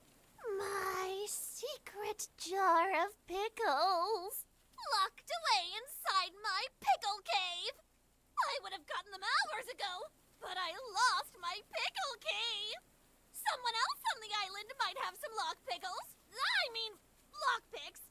And if you can bring me my special jar of pickles, I'll give you all the scrap metal I have as a reward. I don't think anyone wants to know what she's doing with the pickles.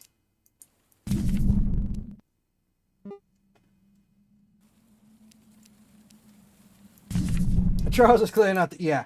There are multiple other monsters on this island. Also the pickle lady.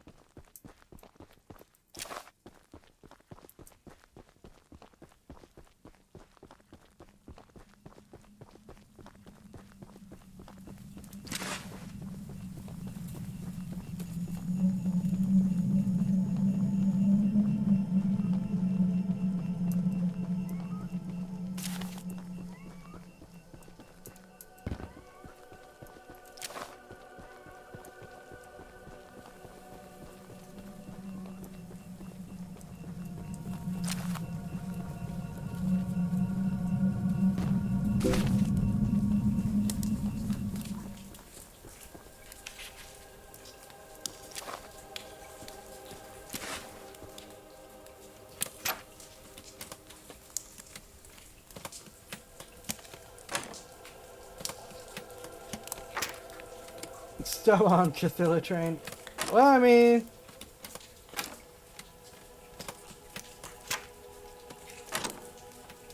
Trying to read chat while I do this isn't a great idea.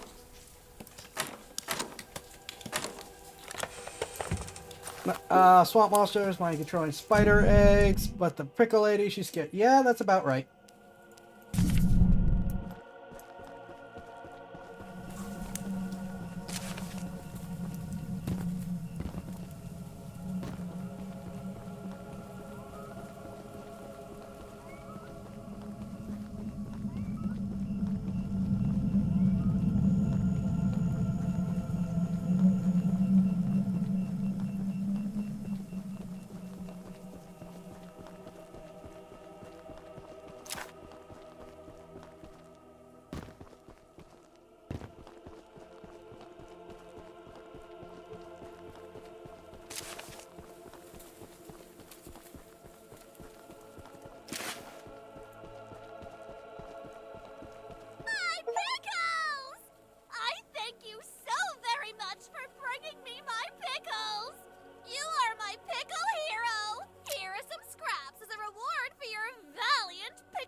There are many questions, but no answers.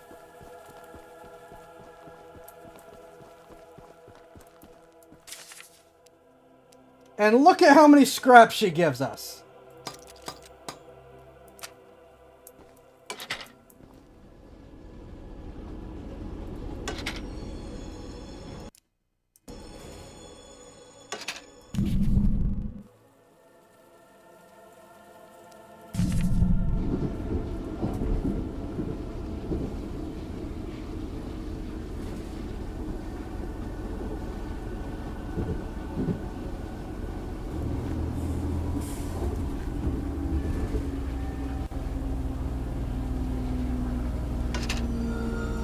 All right.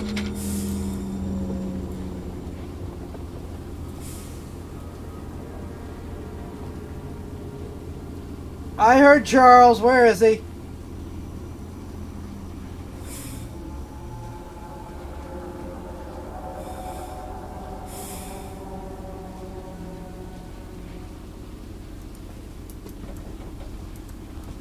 Alright, well, let's look for scraps while we're waiting to circle around again.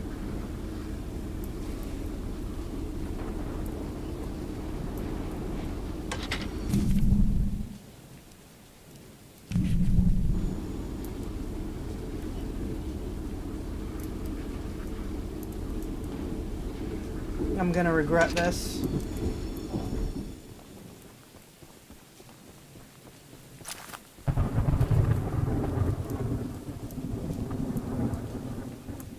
Say, I must know. Do you have any experience? Oh, it's you. I always collect in I only found. We will not be doing her quest.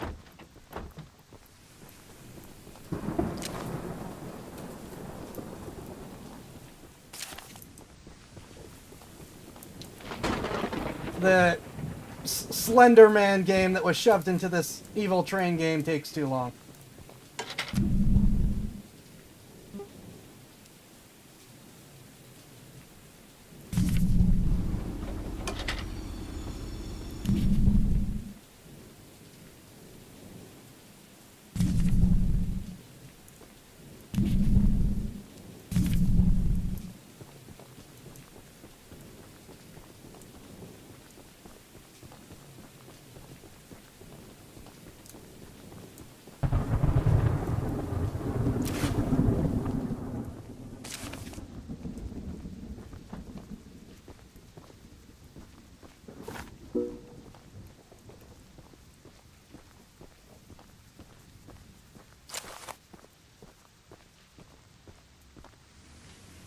I forgot his stuff was here, but yay. Charles evolves for the final boss fight. Otherwise, the only thing he does is just attack you more often.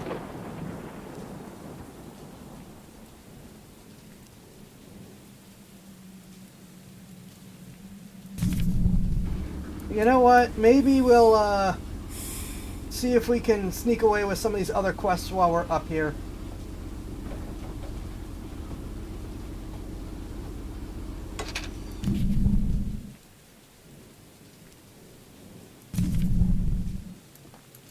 Too far. And I know I heard Charles. I guess I just outran him with my newly acquired speed, which I just upgraded again.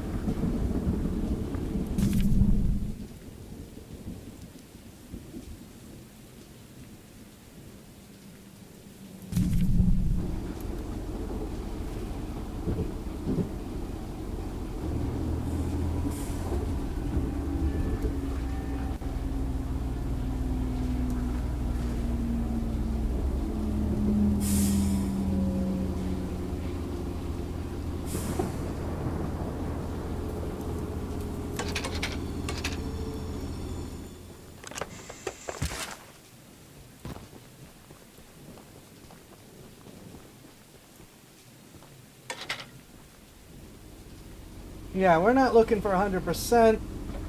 We're looking to beat in the next 30 minutes, which probably isn't going to happen.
You're the archivist my father told me about. Although, I'm disappointed to see that he chose to stay on the mainland rather than return with you. Not to say that your help isn't appreciated, but we could have used his aid as well. If you haven't already heard from the others, the mine boss Warren is protecting dangerous monster eggs that could lead to catastrophe. While our main plan is to summon Charles into a duel and fight him to the death, we've devised a perfect trap as a precaution that may help defeat him. Go attach these remote explosives to each of the support pillars under the wood bridge out there. Then meet me back here.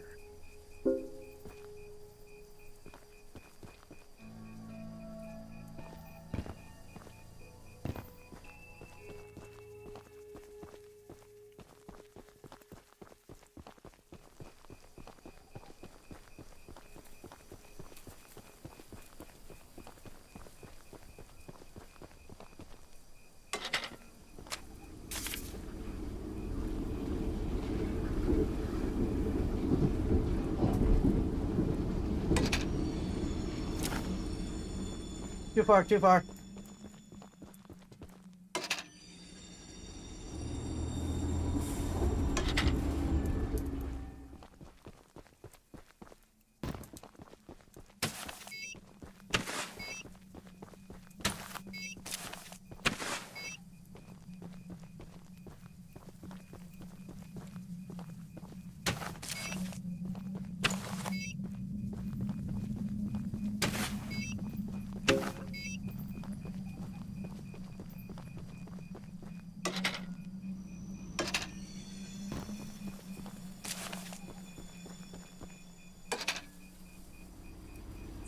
Trying to keep the engine relatively close to wherever I am for being able to run back to it very quickly.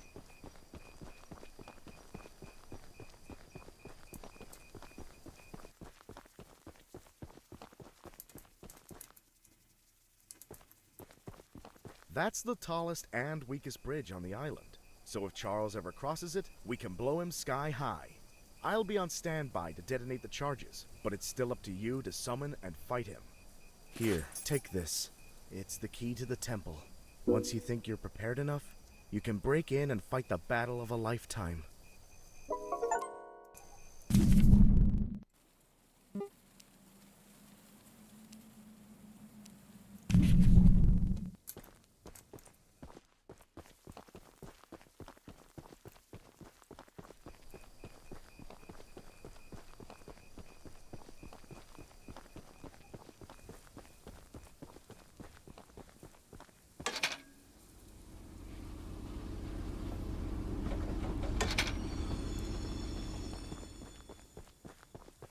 That thing squeaking, I'm pretty sure does increase the attack rate.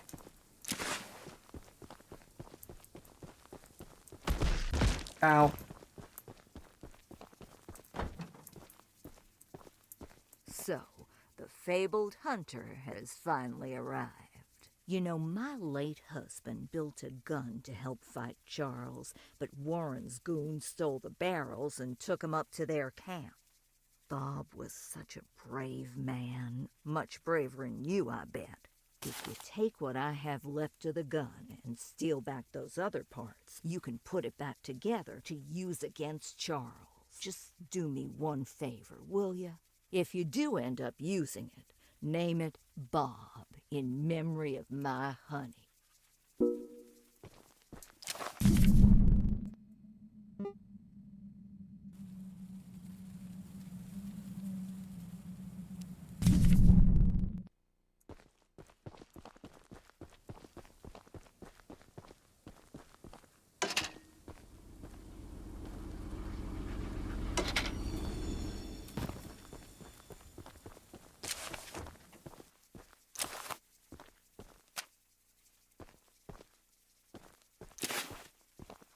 Bad things happened in here.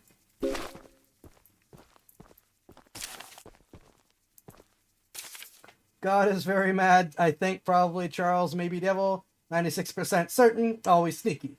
Spider versus snake. Spiders have more legs usually. God always wins, hopefully. Sacrifices. Ask for volunteers. Don't cry a lot. Only a little. Closing prayer. Clean up.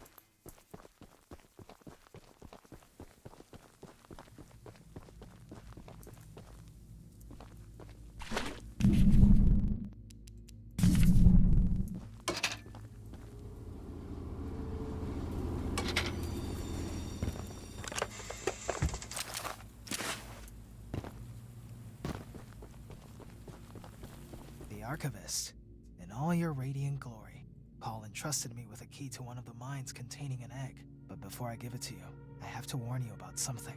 There's an ancient shrine on the island, a pyramid of sorts, with a curious prism located at the top. The prism seems to have been designed for one purpose: to destroy monster eggs. 3 slots are carved into the prism, which perfectly fit the eggs. When fully loaded, a massive beam of energy is emitted, seemingly drawn from the eggs themselves. The mutineers hope this event will lure Charles to a mortal fight as he comes in defense of the eggs. Now for the real warning. Charles has the ability to absorb energy from the burst, strengthening and enraging him. We saw it once before, and he may become even more dangerous this time. However, it's not my place to oppose, despite the danger. So, here's the mine key. Once you have retrieved all the eggs and the key to the shrine, we might just be able to end this hell.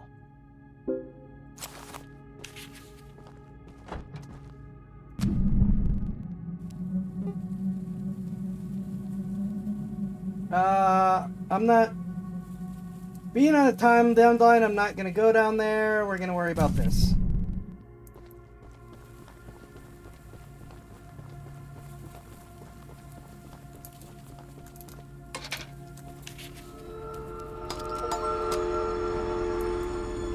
Oh, here he comes. I heard him.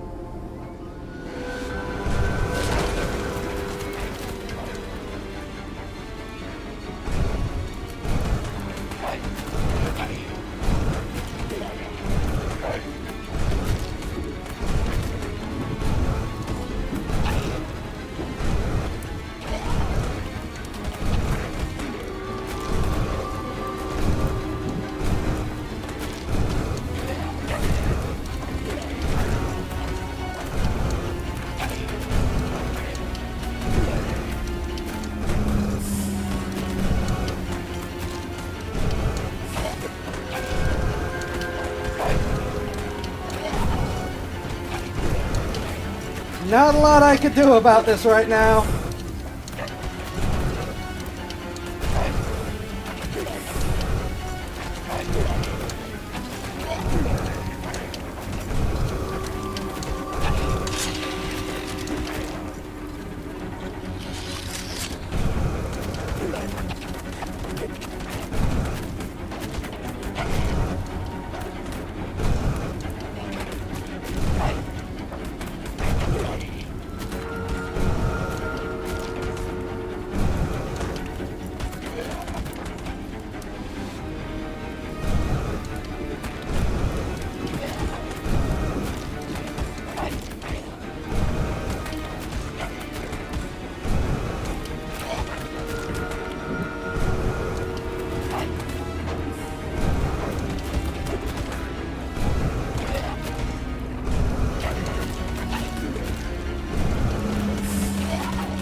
Come on, go away!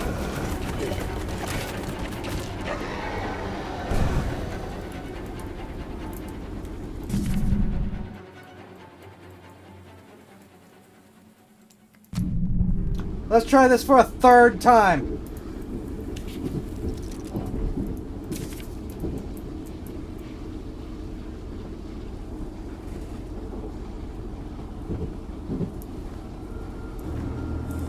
Are you kidding me?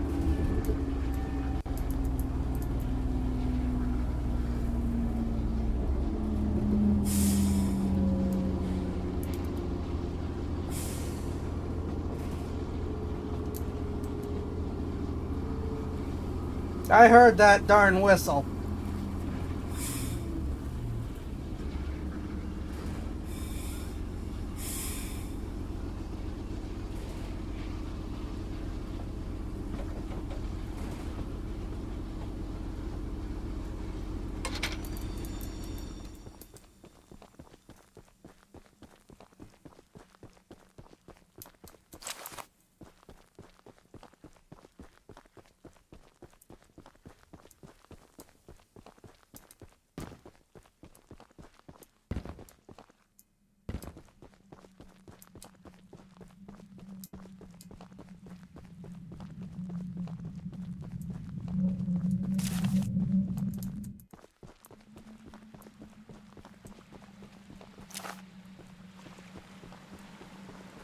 Thank you so much for bringing my journal.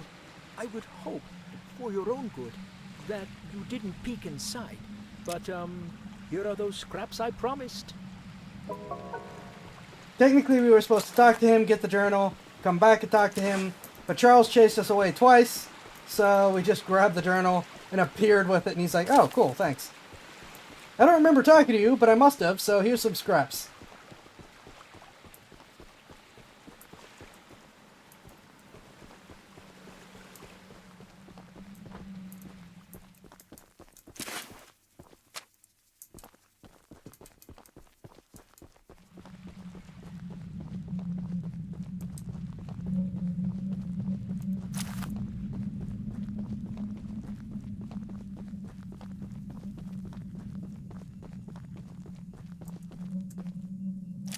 I understand the rustling noise is an unsettling noise and is supposed to sort of set you on edge or something, but I do not like the rustling noise.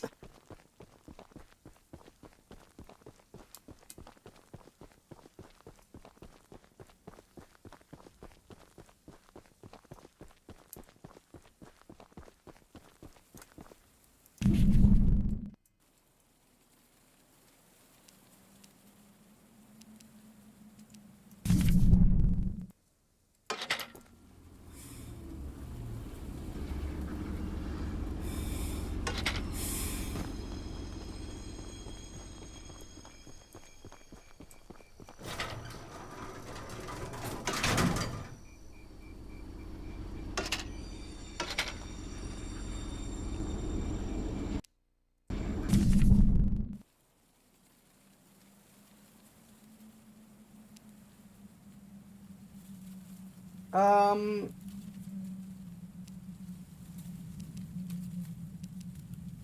am not worried about the weapon NPC.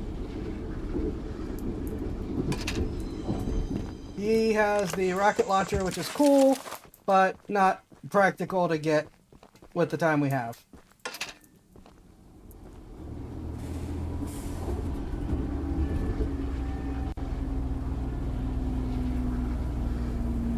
Which is a whole 15 minutes. I don't think we're gonna make it.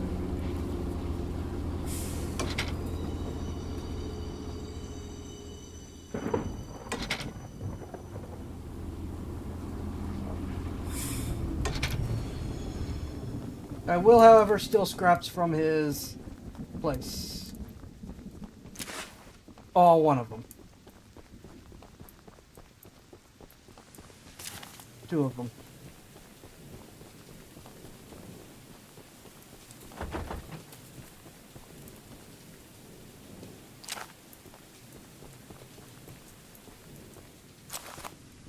I'm sure Eugene told you all about me, so I need not introduce myself.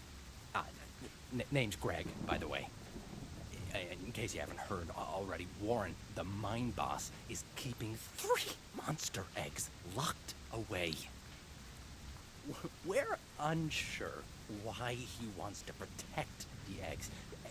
If they hatch, they will surely turn into monstrous creatures like Charles. To prevent this, we need you to steal all 3 and use them to bait Charles so we can destroy him. One of the eggs is in the north mine. Here's the key to the entrance.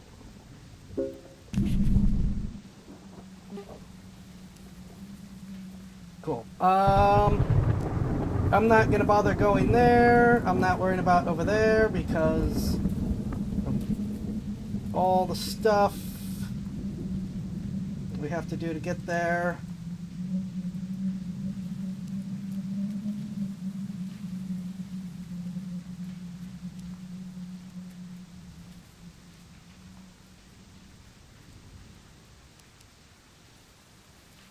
I think we're going to be jumping all the way up to the mine instead of turning south there.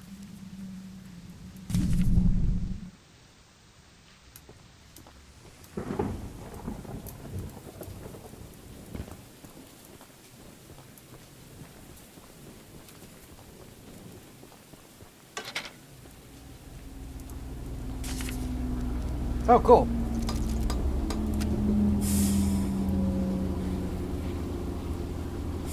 Now we are well armored.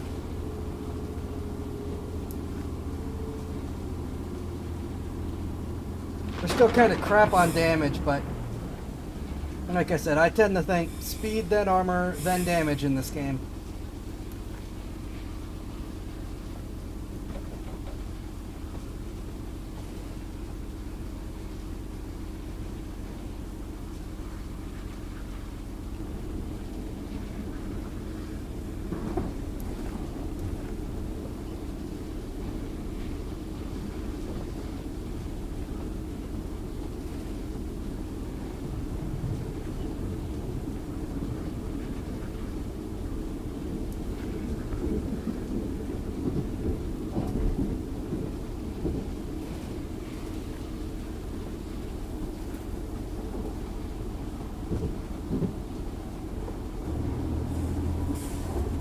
If it could stop raining. The weather does change. I would like it to stop raining.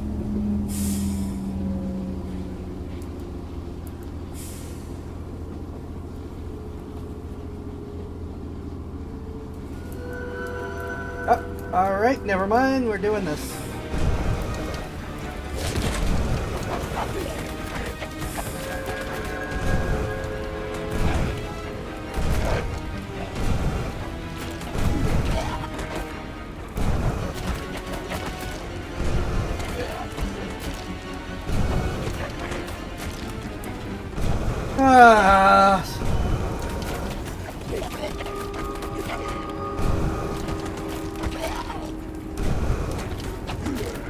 You are more aggressive than the first time I played. 100%.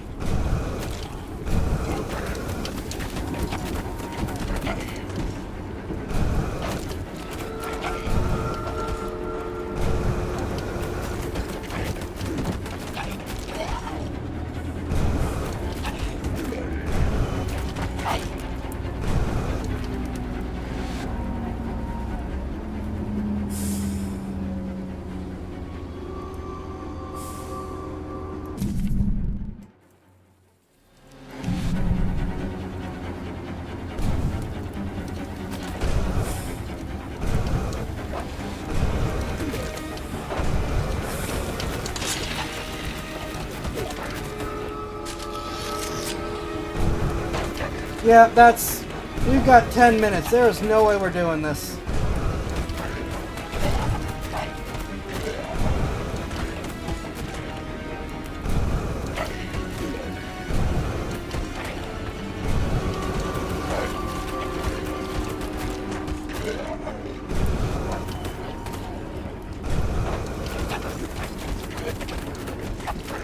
If he leaves soon, we can at least back up to there.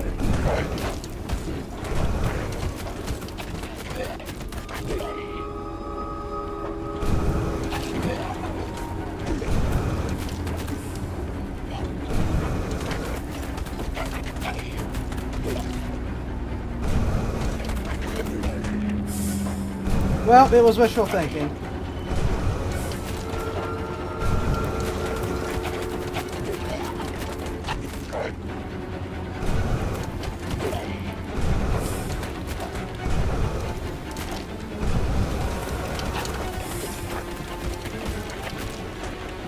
Just go away!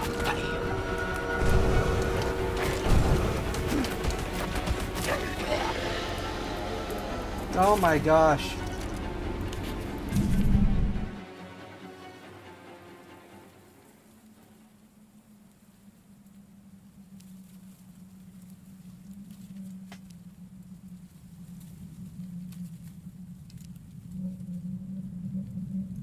Well, we're not. It's not going to happen. So we're going to spin around and get this NPC.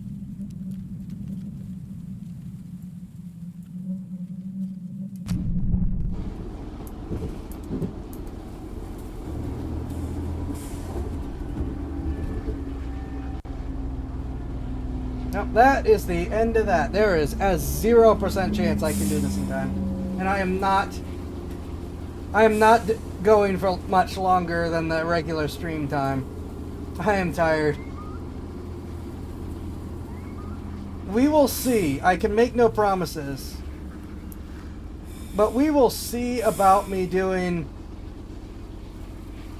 what I had talked about before I went on break, which is doing like morning streams. Like I get up, I come down and immediately turn on the stream. We'll see. We'll see if that works out or not tomorrow. It's on shaky ground, but there may or may not be an unplanned stream tomorrow. Fairly early, we'll have to see. Of course, there may or may not be an unplanned evening stream as well. We'll have to see. Because I just remembered that my Saturday plans had changed. Point is, we may have an extra stream tomorrow. We'll have to see what happens.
Welcome to Aranirum, Archivist Museum person. My apologies. I'm not the best with introductions, but I don't believe either of us are here for socializing. I just so happen to have a little business opportunity, if you're interested. A very special little box of mine is in a rail car in the nearby canyon, but the goons have set up a camp to protect that area. So be careful. Find the blue box and bring it back to me. I'll give you some scraps as payment.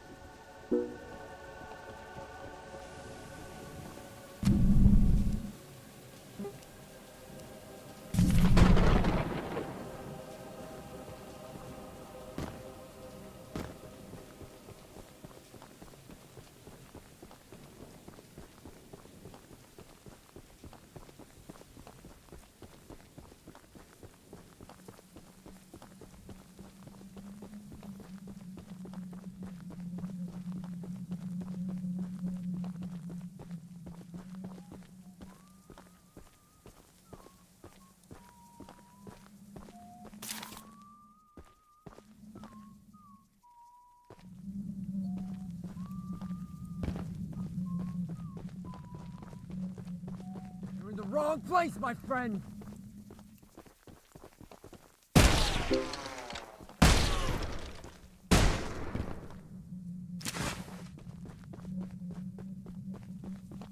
You wish you never came here! Trust me, I do.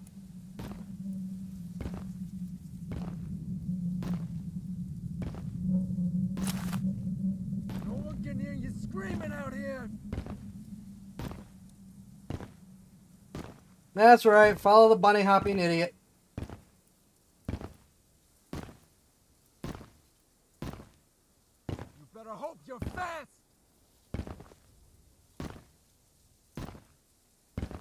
Beat it, chump!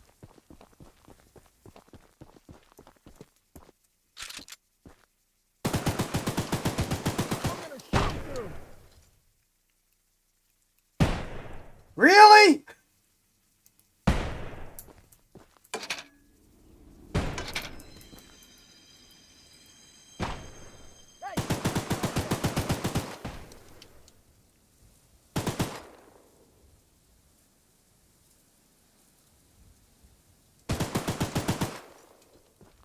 You better go! Pain. What am I doing?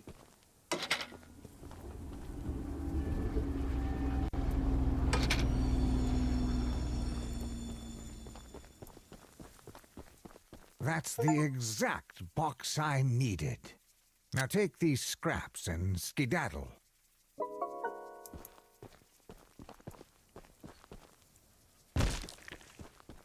Thank you.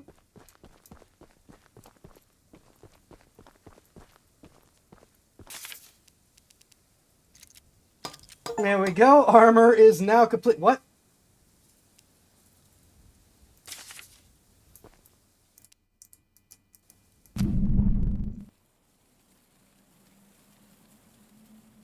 Ah, sure. We'll check out that little thing before we go.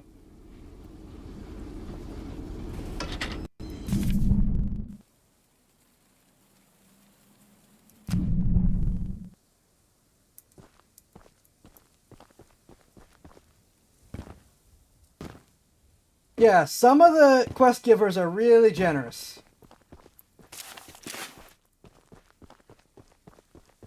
Yeah, and I do like the train's visual progression.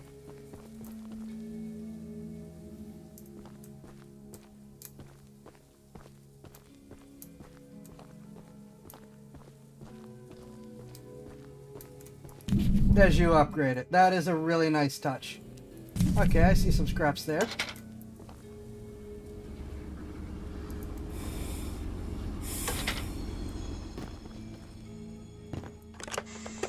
We are admittedly right here at like the end of the stream, so there isn't really much else to do. I can't do anything there, so there's no points.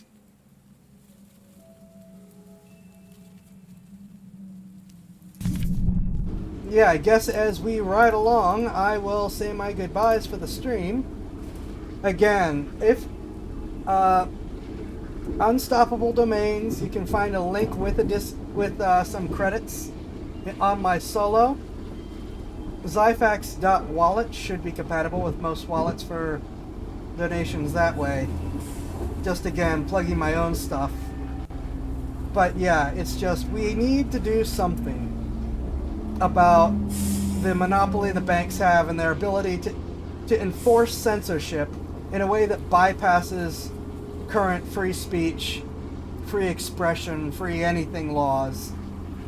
And like I said, the example I used involved a government order because it wasn't in the United States. In the United States, there does not need to be a government order. The government, a bank can just do it in the United States, which doesn't just affect people in the United States, because Visa and MasterCard and PayPal and Venmo and Cash App are all U.S. companies, which means even if you aren't in the United States, they can just decide, we don't like you, so doesn't matter if you're not in the United States, we are, so we're going to shut you down, and that's the end of that. Like I said, I'm going to see if I can throw together an extra stream tomorrow, hopefully earlier in the day, but we'll have to see what happens. I don't think I have anything else. This was just a run to see if I could. Obviously, I've already beaten the game, so it's not like we're doing full story mode, so this will not return on whenever, unless you guys really want me to. I will have to decide what I'm going to do for the upcoming streams. And that's the end of that. I don't know. Maybe Sunday we'll just go back to business as usual. We'll have to see. Like I said, yeah, I'm just trying to think. I don't think I have anything else. So with that, I'm gonna see if I can. I will wish you all a great weekend. Be safe. And I will see you in the next stream. Take care, and thank you all for hanging out. I really appreciate it. Hanging out and listening to my rambles. Laters. An extra stream tomorrow, hopefully earlier in the day. But we'll have to see what happens. What the heck just happened? Why am I echoed now? I don't think I have anything else. I don't know why I'm echoed, but I guess it doesn't matter. I will see you guys soon. This was just a run to see if I could, obviously.